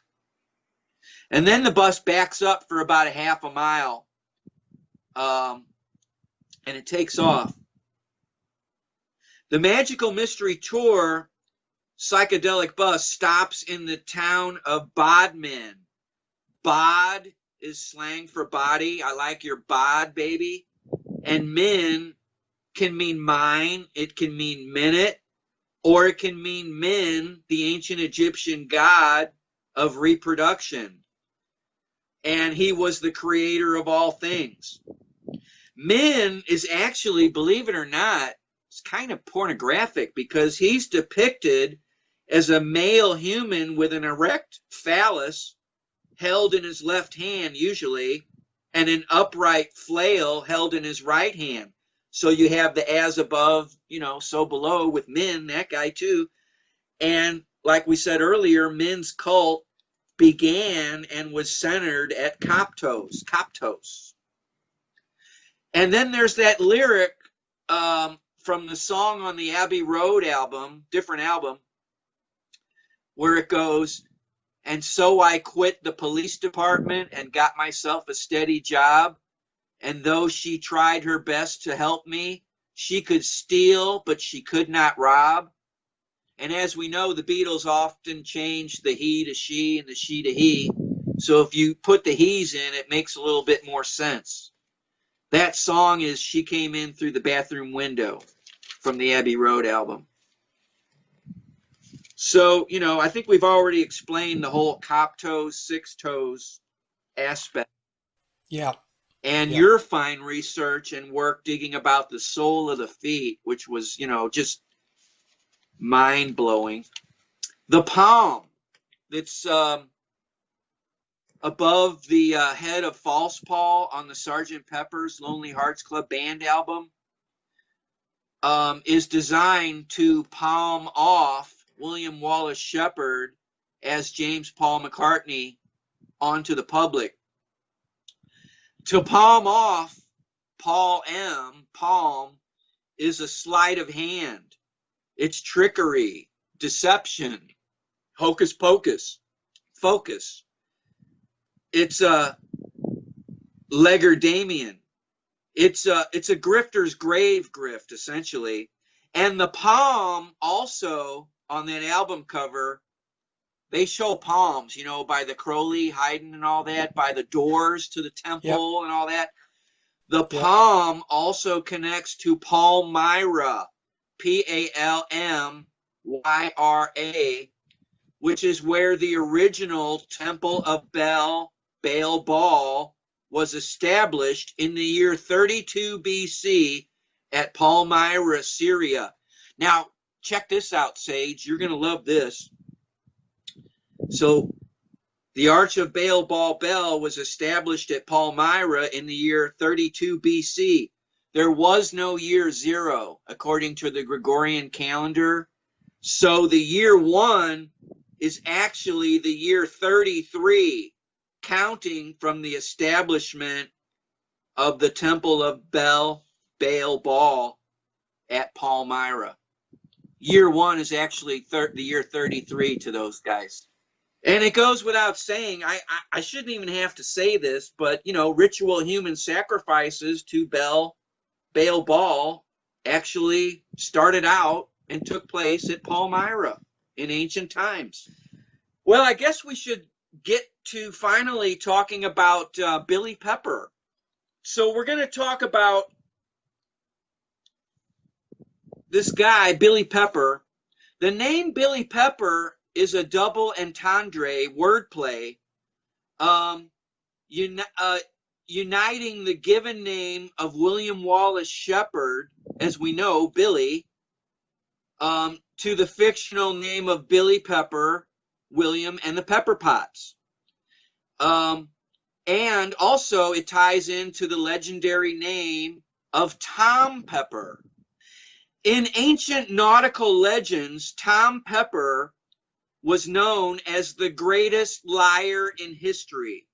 And according to the legend of Tom Pepper was kicked out of hell because he was a bigger and better liar than his satanic majesty, Satan himself.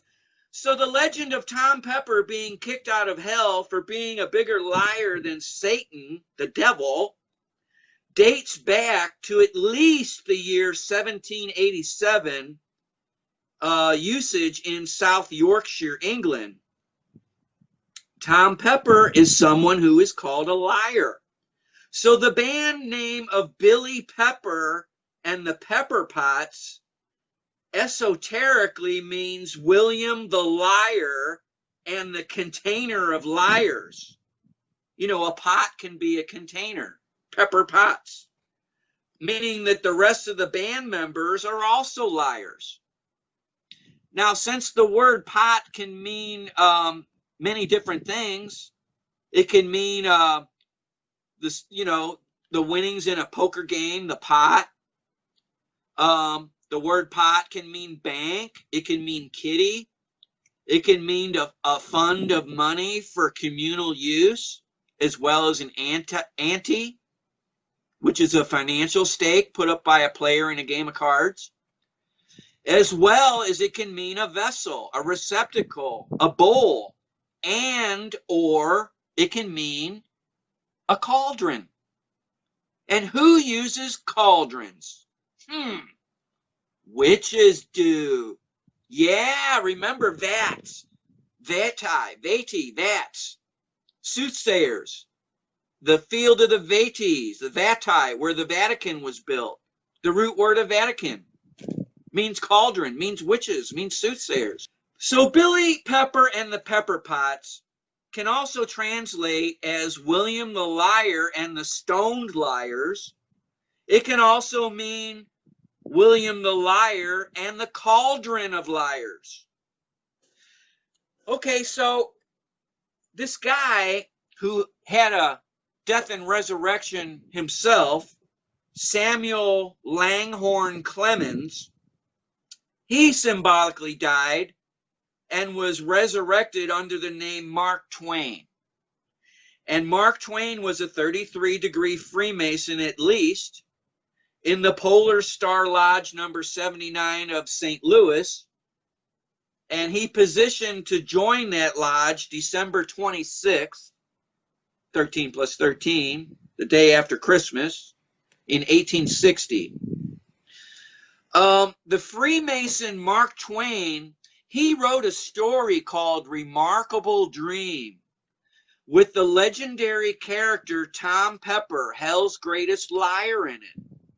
Now, in this short story, Remarkable Dream by Mark Twain, it's a story about 4 great liars who appear to Mark Twain, the author, conjured from the dying embers on the hearth, who one by one, individually, they appear before the author.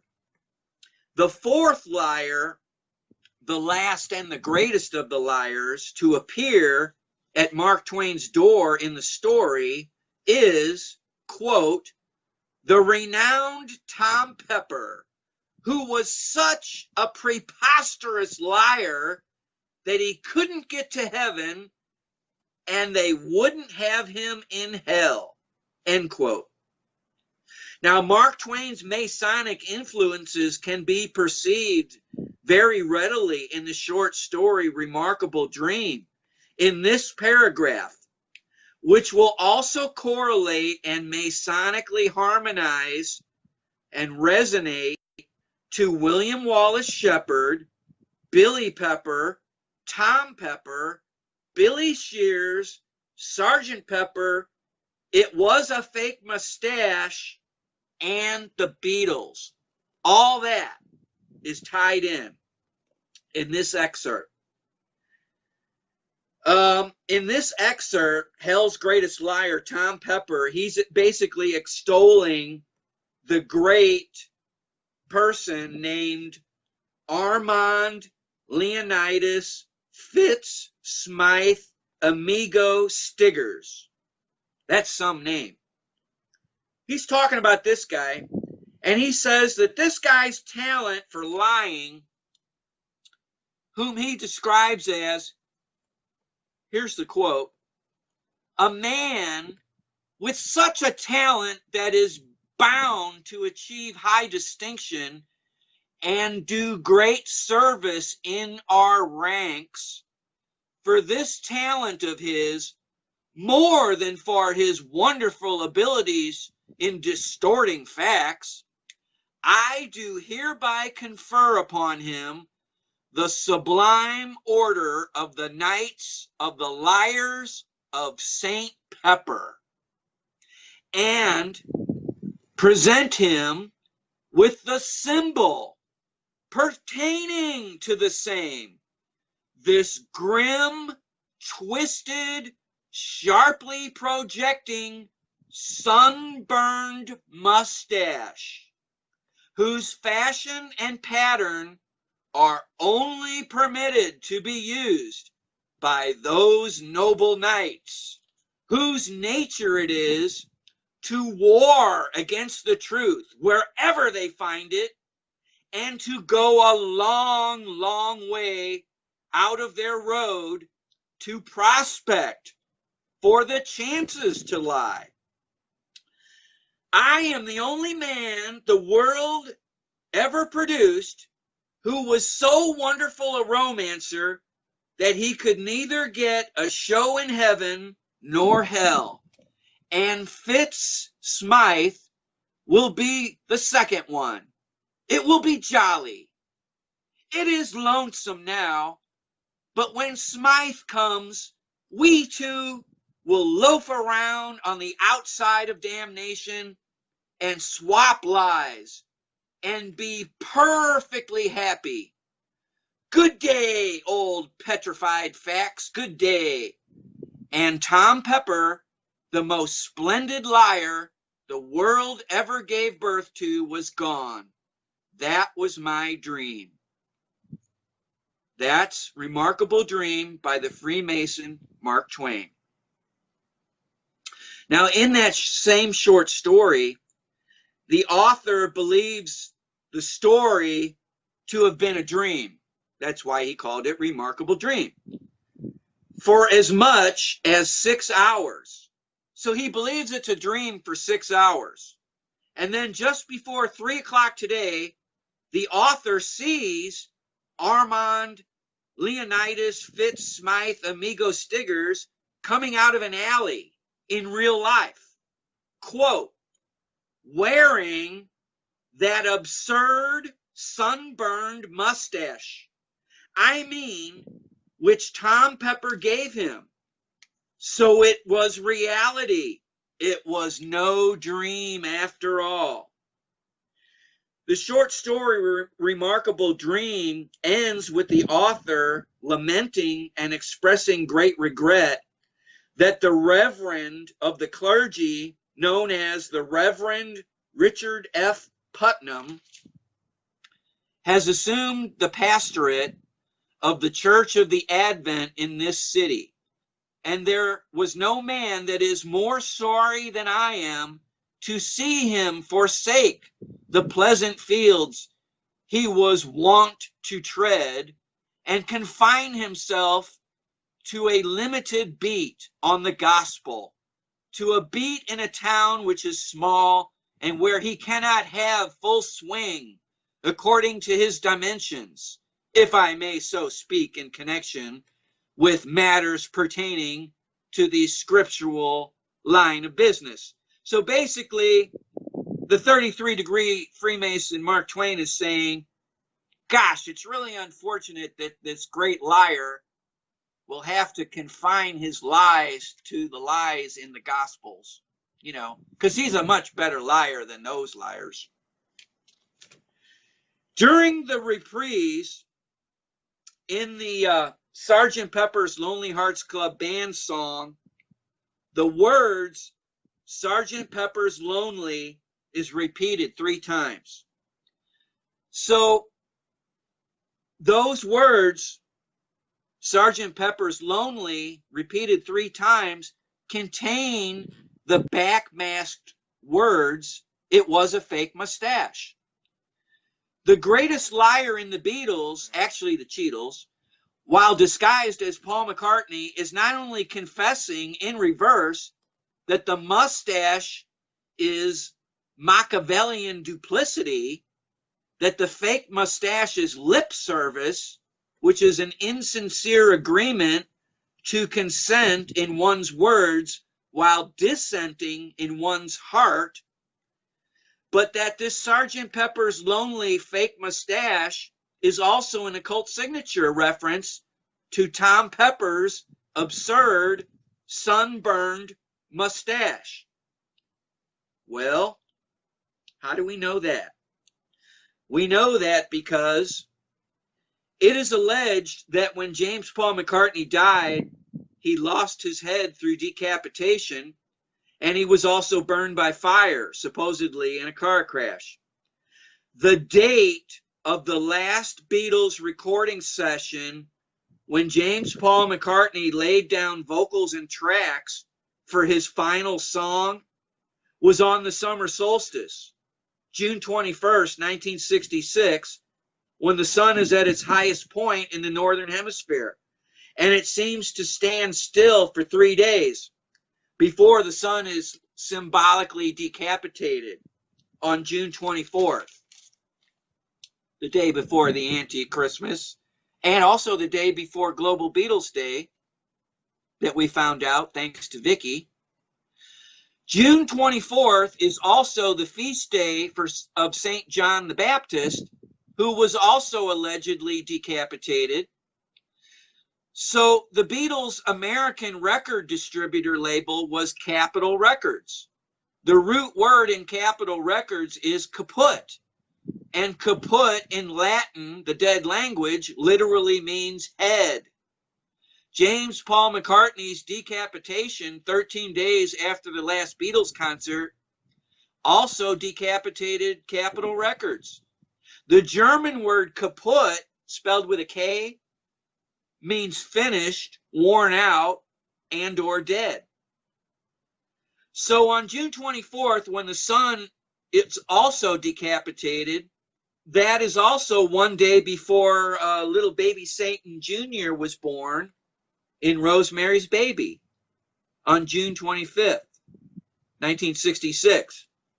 So the words, "he blew his mind out in a car, he didn't know that the lights had changed," takes on new symbolic meaning there. And for the record, counselor, John Lennon's mother, Julia, she was born at number 8 Head Street. Here's the cherry on top. In the witch's gematria, the words "it was a fake mustache" add up to 1116, 1116, which is 911 inverted. You know how you'll do the 9 and then you do the slash, which is longer, and then you do the 11? Yep. That's how it fits. And also, the star Sirius, spelled with an I this time, 2 I's, also adds up to 1116, 911 inverted, as does Mason, Mason, Mason, as does Pontius Pilate, as does True Satanist, as does Apollyon Rising. So James Paul McCartney was sunburned on the summer solstice in 1966 when he recorded his last Beatles song, while the sun was highest and brightest in the sky, and that was also 33 days counting after a solar eclipse on May 20th, 1966, including both dates. So to wrap up, it was a fake mustache, an absurd sunburned mustache, Sgt. Pepper's Lonely, Billy Pepper's Lying, Tom Pepper's lying got him kicked out of hell for being a greater liar than Satan. Sergeant Pepper and the Lonely Hearts Beatles are lying to their fans and to the world. Sergeant Pepper, Billy Pepper, is the greatest liar in the Beatles. Sergeant Pepper, Billy Pepper, is the greatest liar in the world. Sergeant Pepper, Billy Pepper is a bigger and greater and more fantastic liar than the former record holder, Tom Pepper, the former greatest liar, caught between heaven and hell for all eternity. People have always wondered where, Pepper came from. So the Billy Pepper, Sergeant Pepper, Tom Pepper connection makes sense to me, Richard. And especially when, the story you told us with about Tom Pepper being the greatest liar or deceiver, it fits. And I know a lot of people have struggled with, why did he choose Pepper? Now we know. And for the record, also, it was a fake mustache. I did the gematria of that in the witches' gematria. Guess what that adds up to? What does that 1,116, 9/11, inverted.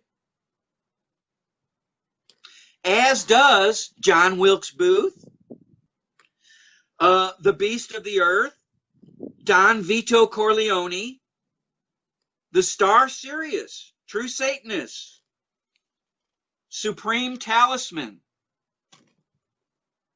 Here's a postscript to the story, Mark Twain's Remarkable Dream. Here's a postscript. The author says that he believed that it was a dream for as much as 6 hours, and then the author discovers to his shock and horror that it was not a dream. It was actually reality just before 3 o'clock.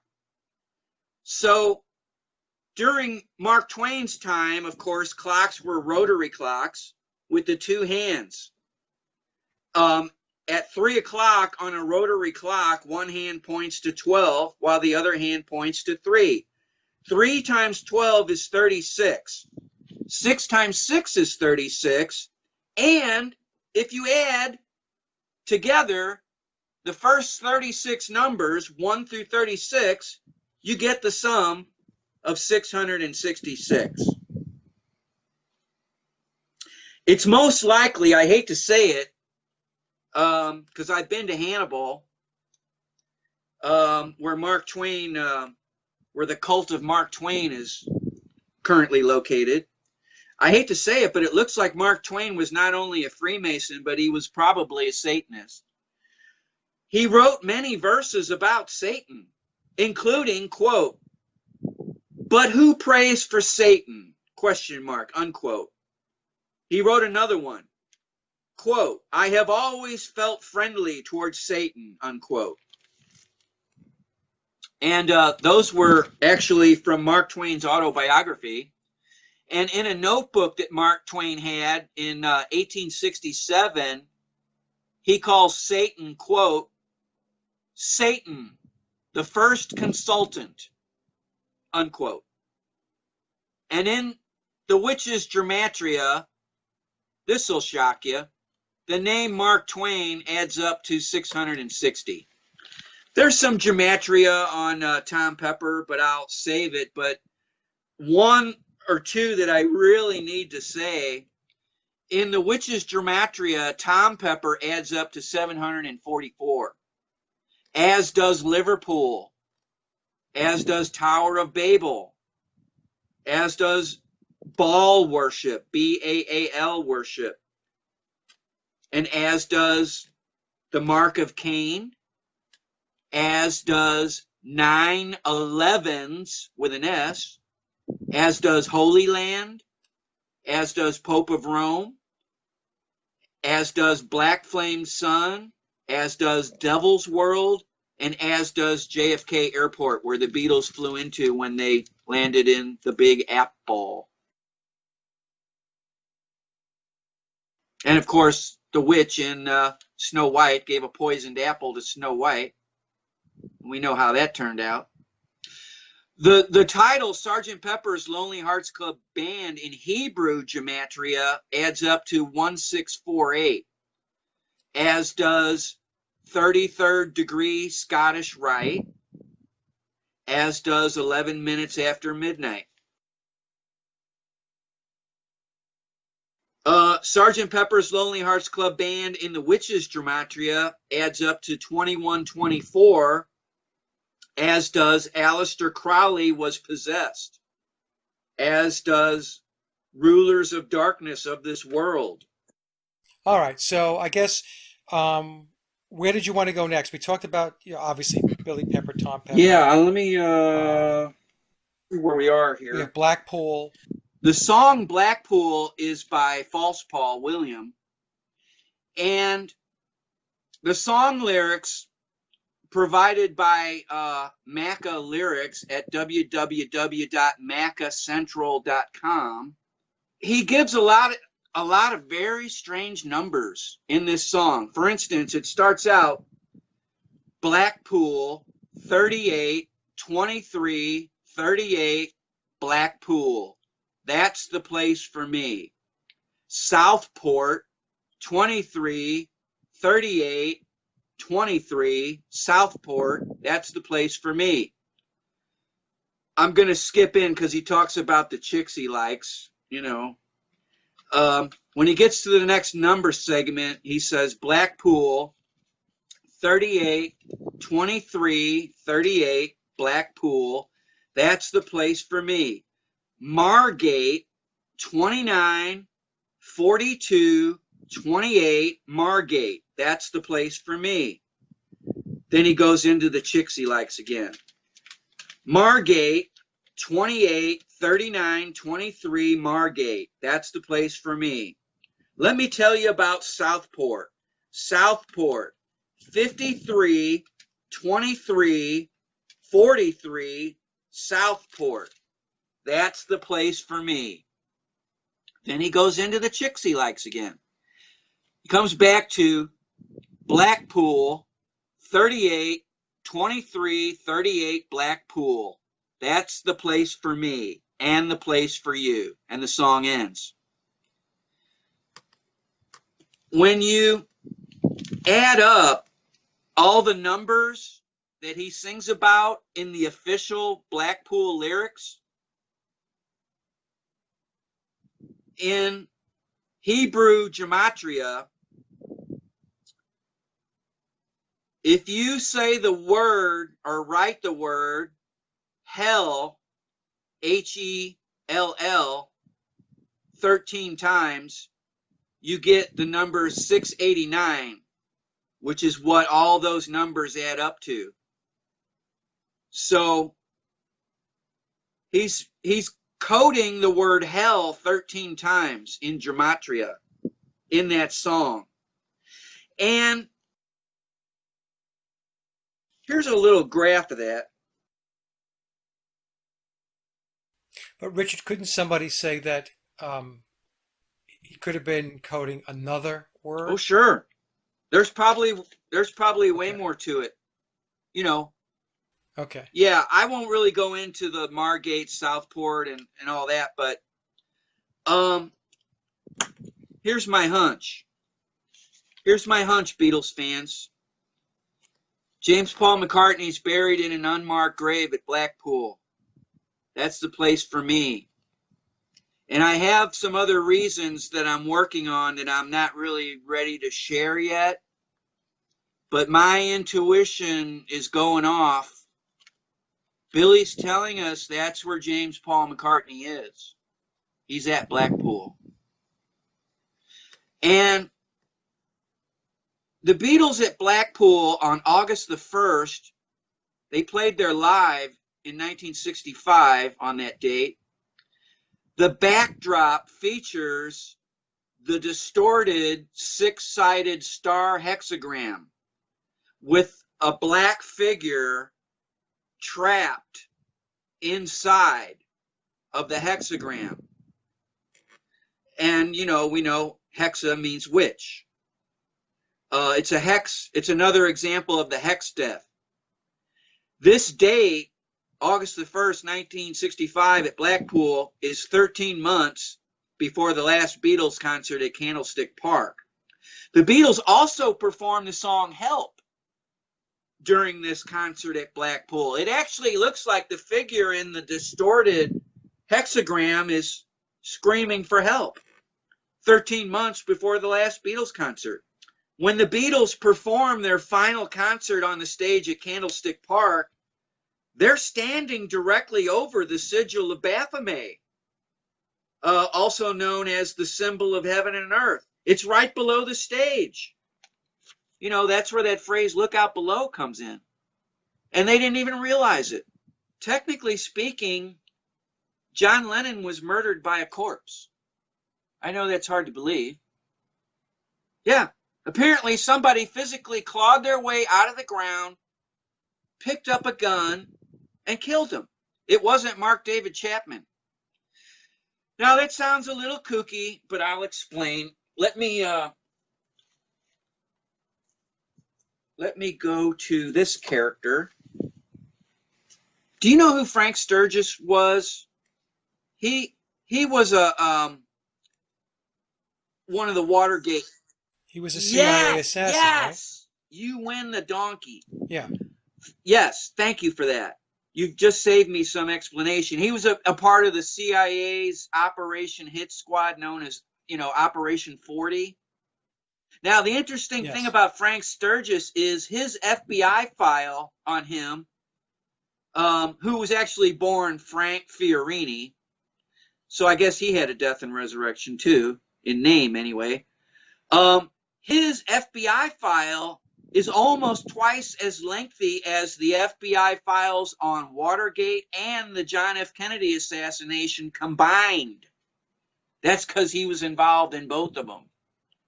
So, he got talked about and written about a lot.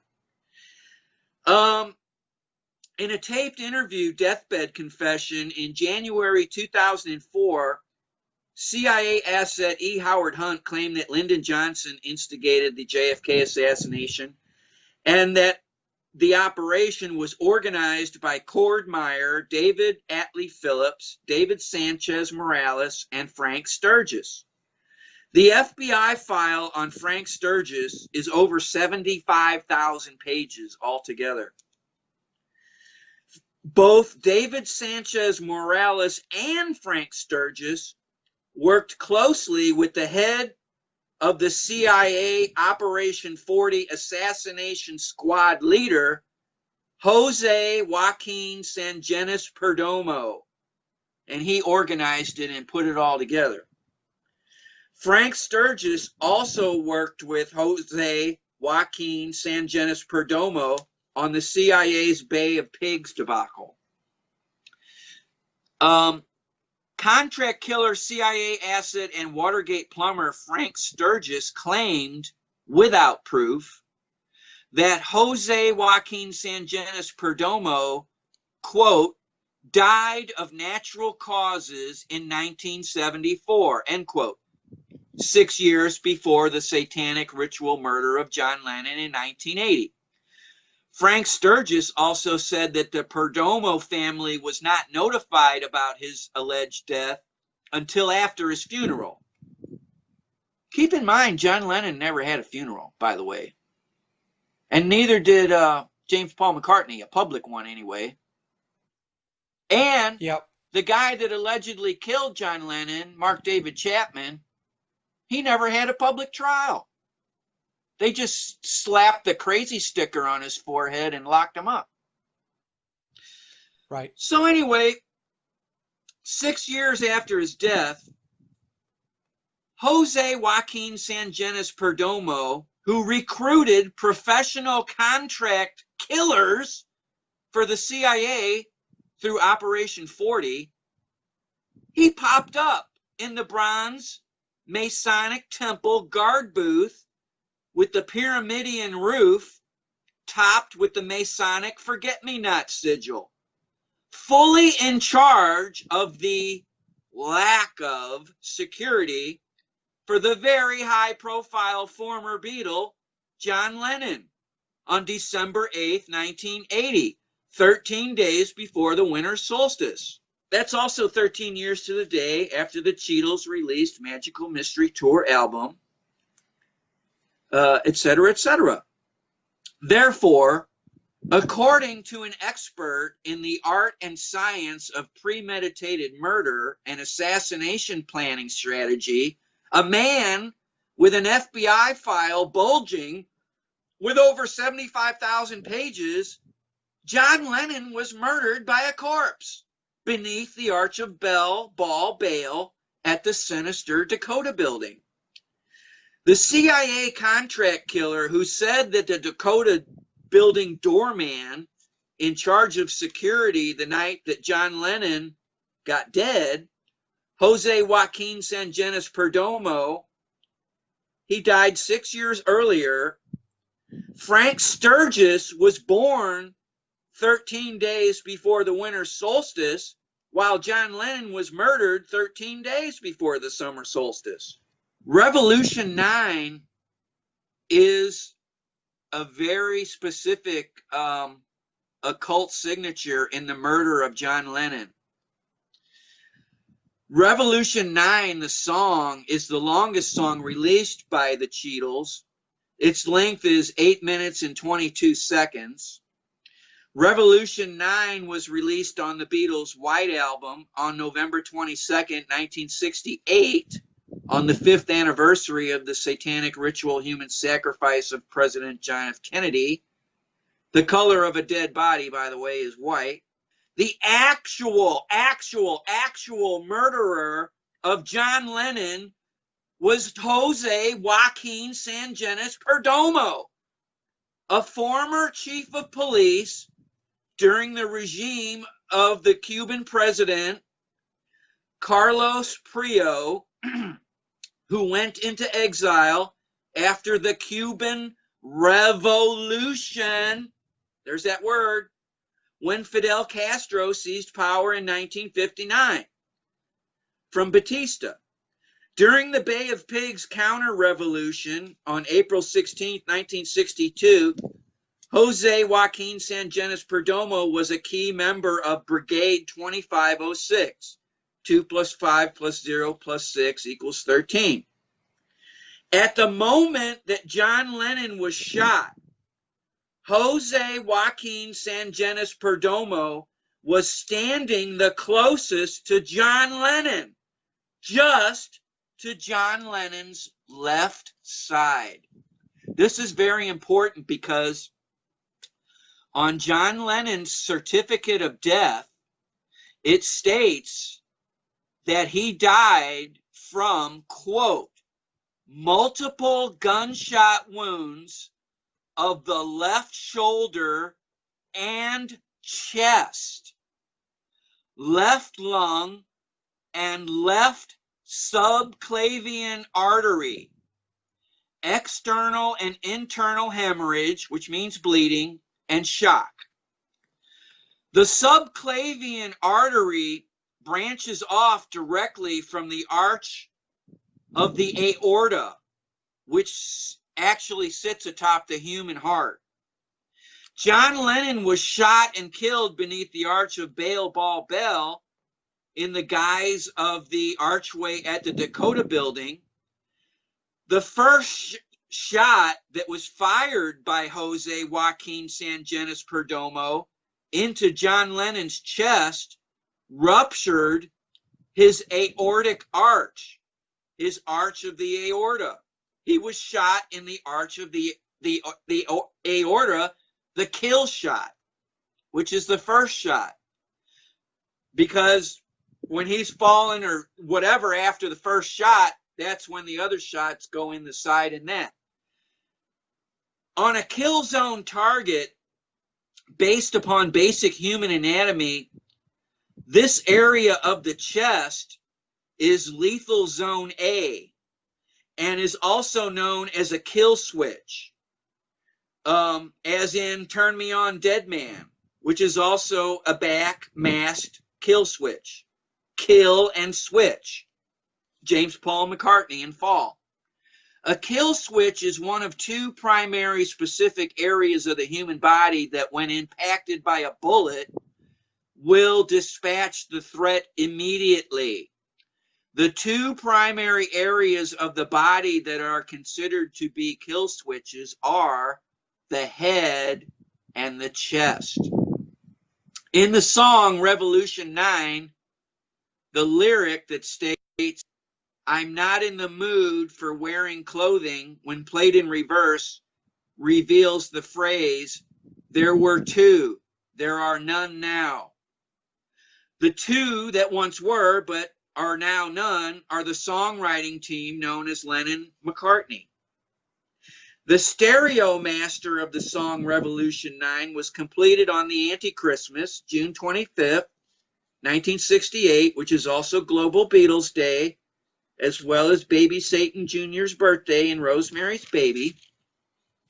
In verse 6 of the song Revolution 9, someone says, quote, "Only to find the night watchman unaware of his presence in the building," unquote. The night watchman on December 8th, 1980 was Jose Joaquin Sangenis Perdomo, and the building was the kill zone known as the Dakota Building. In the song Revolution 9, the phrase number 9 is heard exactly 100 times. When played in reverse, the words number 9 reveal the phrase, "Turn me on, dead man."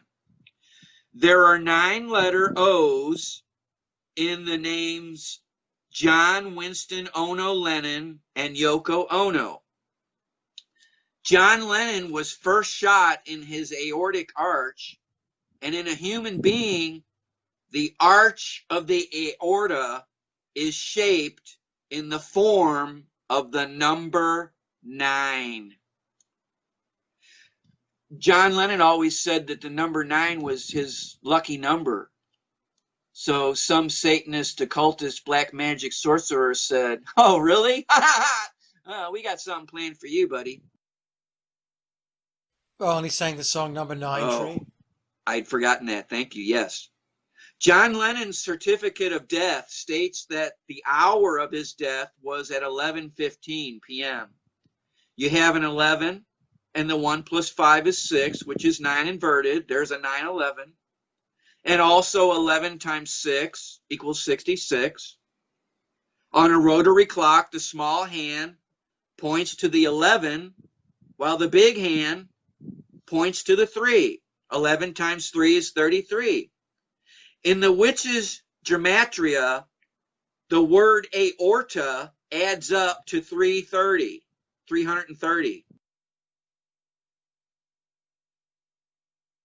Now, here you can find a better screen capture. I think I've sent you a couple, or you can find some.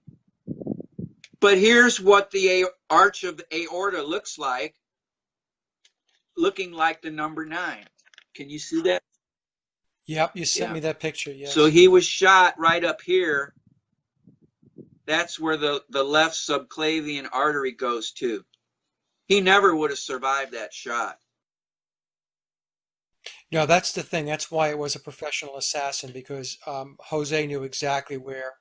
And not only that, too, Sage, you're right, but it was easy. This was probably the easiest kill he ever had. Because keep in mind, Perdomo is standing to John Lennon's immediate left, where the guardhouse is that he came out of, and Mark David Chapman is behind and to the right. So how the hell is he going to shoot John Lennon in the chest? It's impossible. It's not going to happen. Yeah, and the doctors, they know an entrance wound from an exit wound, you know? And even if John Lennon turned, he's not going to turn to his left if he hears the voice coming to his right rear. He's going to turn this way. Well, the other thing that's disturbing, Richard, wasn't Yoko right there? God, you must be reading my mind. That's the thing that always got me. She was standing right there. So if it wasn't Mark David Chapman and it was the doorman. And Right, and if Mark David Perdomo. Chapman was actually the one doing the firing, Yoko could have got hit because she had gone in ahead of him, and she went past the Yeah, the arch, whole thing and never they made sense got to him me. right at the Yeah. arch. When the witch Yoko Ono first met John Lennon at the Indica Gallery on November 9th, 1966, she silently walked over to John Lennon and handed him a card with the word breathe written on it. At the moment of John Lennon's satanic hex death, he was shot first in his aortic arch, which conveys oxygenated blood from the left ventricle of the heart to all of the human body except to the lungs. From the night that the witch, Yoko Ono, met John Lennon on November 9th, 1966 at the Indica Gallery to the night that John Lennon died on December 8th, 1980 at the Dakota Building spans a period of exactly 169 months to the day. That's the number 13 squared. 13 times 13 equals 169 months. The Perdomo surname includes two ancient names that mean home and or house in ancient Egyptian hieroglyphs. The word per, P-E-R, means house, while in Latin, the dead language, the word domus means home, as in domicile. Also, in the Japanese language, the word domo, used by itself, is interpreted as thank you. A major domo is someone who makes arrangements or directs affairs, for another. The major domo is the person who has the authority to act, to use force within a set limit of strict boundaries. There is no greater boundary than the boundary between life and death, let me tell you. The surname of Perdomo in esoteric meaning incorporates Egyptian, Latin, and Japanese words that combine to form house or houses, house of thanks, and houses of thanks, and houses of thanks are known as temples. This brings us back to that bronze guard booth that the senior doorman of the Dakota Building dwelt in on the night of John Lennon's murder. Jose Joaquin Sangenis Perdomo, he was the one who dwelt in that little Masonic temple house, and he was housed in a Masonic temple beneath a pyramid roof that had the forget-me-not flower on it, which is a 5-petal flower. And the flower, if you look at it, it's opening up. So they're basically saying, what we're going to do here tonight is going to resonate through all eternity, and, you won't forget it, believe me.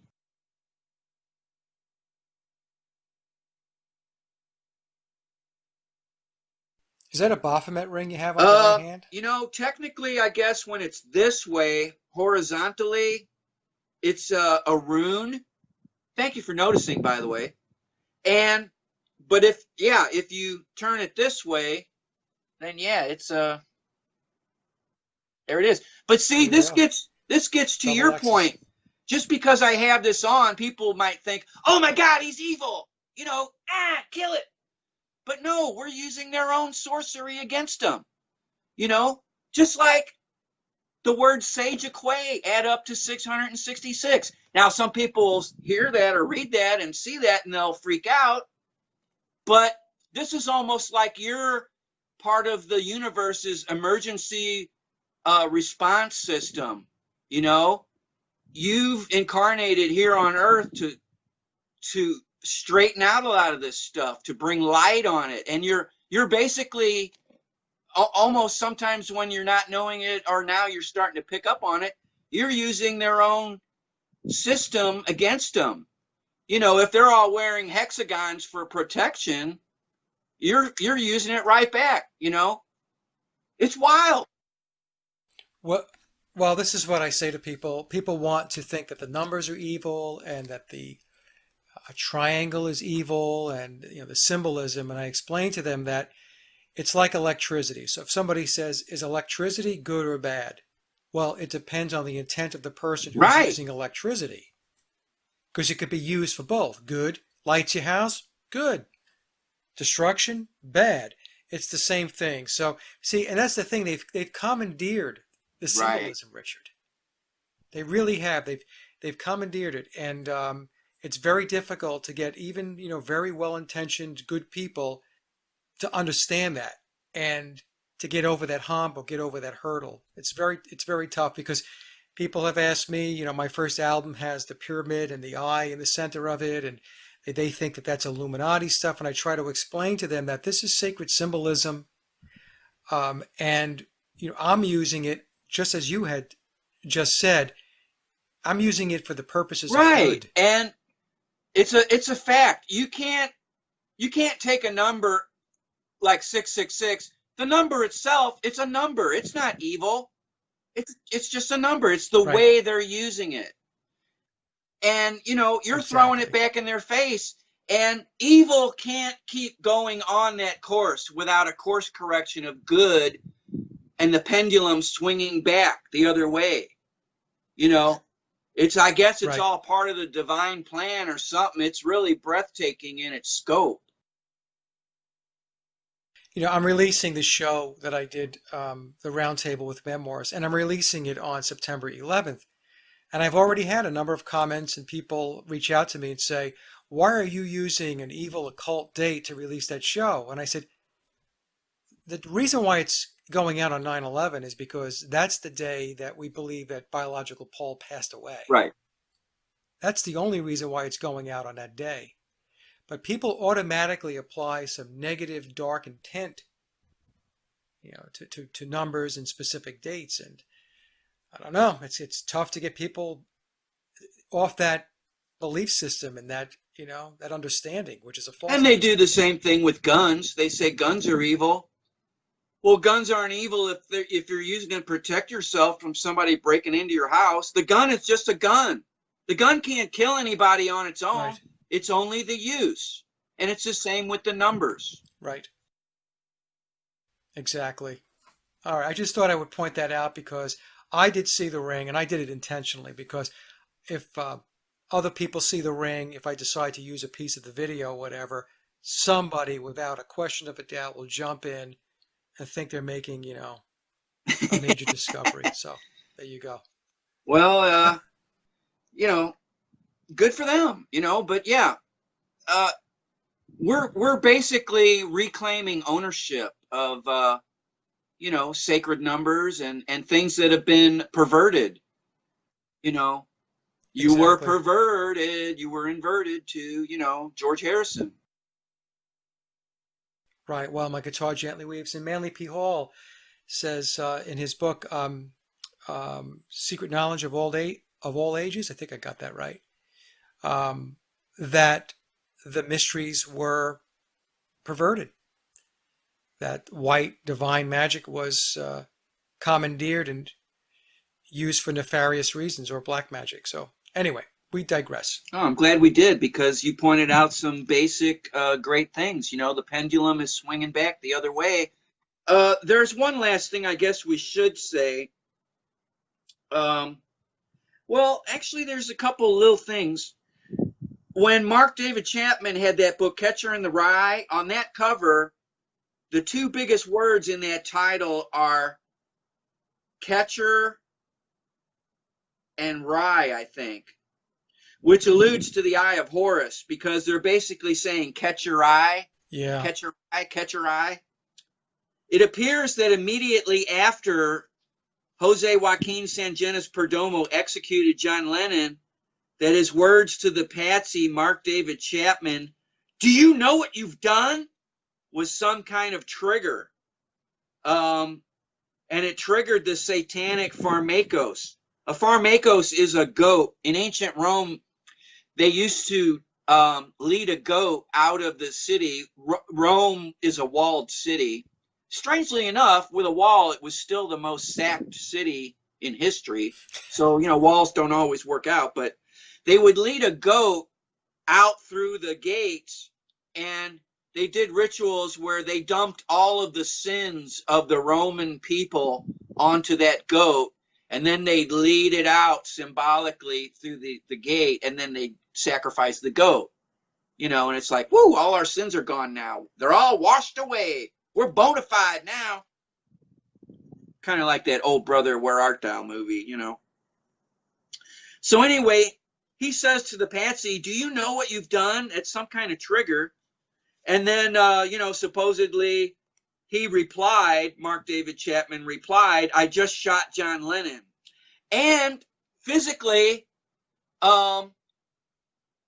it says in many places, first of all, they didn't mention the name Perdomo for at least 6 years after the murder, like he never existed. And then finally some other people did digging and his name came out.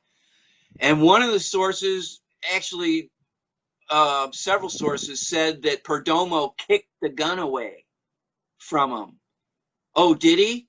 Or did he shoot him and then drop the gun and kick it away? And kick it, Yeah. Who knows? Who knows? The handgun that killed John Lennon is called a Charter Arms 38 handgun.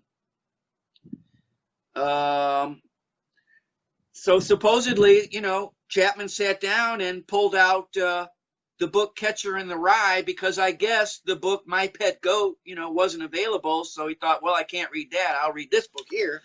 Jose Joaquin Sangenis Perdomo was 1,965 days old when his future murder victim, John Lennon, was born.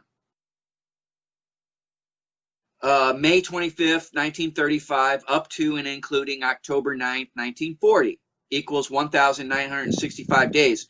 This means, that from the birth of John Lennon's murderer to the birth of John Lennon, the murder victim himself, the moon had made exactly 66.6 orbits of the Earth. From the birth of the killer to the birth of the soon-to-be dead Beatle.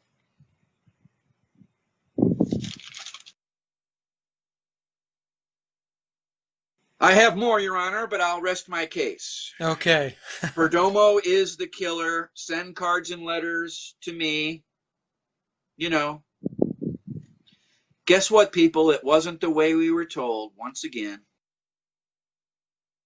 Now, how's a guy going to shoot a guy in the chest from the back? The shooting was done by somebody who knew exactly where to hit the body in order to kill somebody. Right. He knew the kill spot. It was a simple thing. Right. The other guy calls out Mr. Lennon to catch his attention.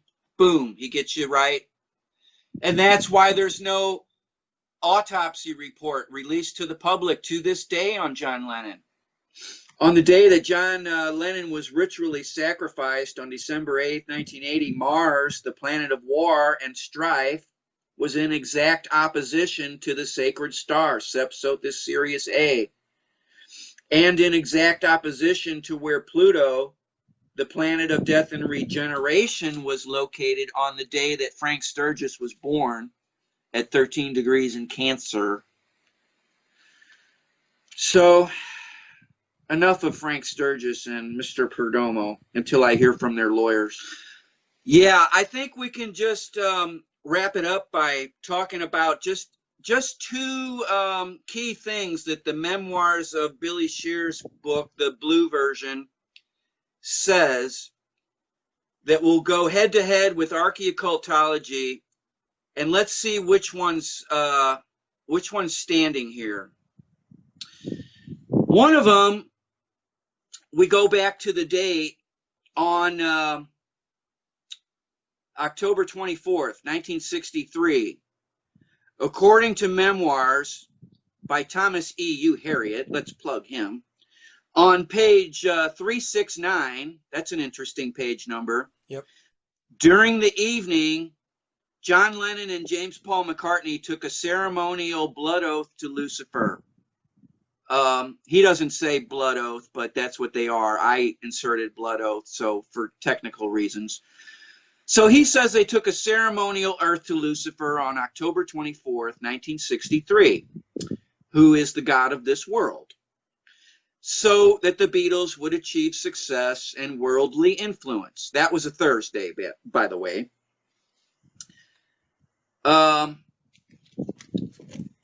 This ceremonial pact between the Beatles, John Lennon, and James Paul McCartney, just those two Beatles, and Lucifer on October 24th, 1963, took place exactly 13 months plus 13 days after the Illuminati launched its war on Christianity on September 11th, 1962. So that's a pretty big one, but there's still a bigger one. And this is the one, this is the key fact, just like on the drum, where we get the date September the 11th on, the album cover of Sgt. Pepper's. So let's go to this date that Tom U. Harriet talks about, September 11th, 1962. September 11th, 1962 equals the date that the Illuminati selected to launch its war on Christianity. They predetermined that the media would spin whatever song the Beatles record on that date to become their first #1 hit. That was a quote from the book, and it's from Memoirs of Billy Shears on page 116, which is 9/11 inverted. Counting from September 11th, 1962, the date that the Illuminati launched its war on Christianity, to December 10th, 1980, 2 days after the murder of John Lennon, and on the day of his cremation ritual ceremony, which Yoko Ono was in charge of that, the witch, spans exactly 6,666 days, including both dates. Now, that's case closed. Memoirs of Billy Shears is not fiction. It's fact. Deal with it, people. Grow up. It's time for the Adult Swim here. There is no way on earth that even that brilliant encoder, Thomas E. Harriet, would have known to even research that. Nobody would tell him that. I don't even know that William knows that. He might. He's such a supreme, occultist. There's no way the guy, the author of that, the encoder of that book, is going to know that. An archaeoccultologist is going to know it. So archaeoccultology has just proven that Memoirs of Billy Shears is real. It's true. It's reality. Your time has not been wasted. All the videos and podcasts and broadcasts that you've done on it, you spent your time well, my friend. Well, thank you, Richard. It resonated with me, and I put a video out that explained my take on the quote-unquote fiction and memoirs, and it consists of what people will not or do not accept or believe. So in other words, if people do not believe in numerology or gematria, then when they get to that part of the book, they discount it and it becomes their fiction. If they do not believe in the occult in general, and when Billy talks about the occult in memoirs, then the occult becomes fiction. So I believe the way the book is structured, and I did run this by Tom, and he told me I was on the right track. The fiction in the book is determined by the reader. Do you see what I'm saying? Right. The reader is the one that discounts whatever it is they won't believe or accept or investigate or research. So when they set it aside, that becomes fiction for them. That makes perfect sense. And that's what they did in memoirs. That's what you call a loophole, yeah. I'm not saying that there aren't little things here and there in memoirs which are fictional accounts, but they are not major things. They are very minor, tucked inside the narrative. The big piece of it is playing against people's embedded belief systems. That's Right. fiction. That's what I've deducted. So archaeocultology has proven that memoirs of Billy Shears is true, it's fact, it's real, and vice versa. So they went head to head, and they're both left standing. They both independently corroborate and enforce one another. You can get to the truth through memoirs of Billy Shears. You can get to the truth through archaeocultology, probably a number of other ways too. It proves the science of archaeocultology. Archae means ancient, occult means hidden, and ology is the study of. It's the study of the ancient hidden in the modern day. And, you know, if I could have proven that the book is bullshit, I would have reported it. But I can't. And I have no stake in the outcome one way or the other. It doesn't matter to me if it's true or not true, you know, when you get right down to it. Right. But it's true. Yeah. It's the same Or thing I with could me. be mistaken. It's the same thing with me. People won't believe that I don't have a stake in it. You know, I've been accused of working with Tom. I've been accused of working for Billy, which is ridiculous. I don't work for Tom or work with Tom. It's the same thing with me, Richard. You know, when I got into the book, it was because it was very interesting to me. And it propelled me to go dig deeper. It And resonated with you. yes, yes. And if the book were bullshit, me too, I would have said, you know what? I'm doing the research and this stuff is not panning out. It's not aligning. It's bullshit. And set it aside. But what happened was, it's the same thing that happened with you. As I was going through the book, now we did it in different ways because I don't have your level of expertise at all with the occult, but I was going about it in a different way. And when I was doing it, I was finding it very difficult to debunk the book. I would find that on all the major points in the book, that it was true, that these things were truthful.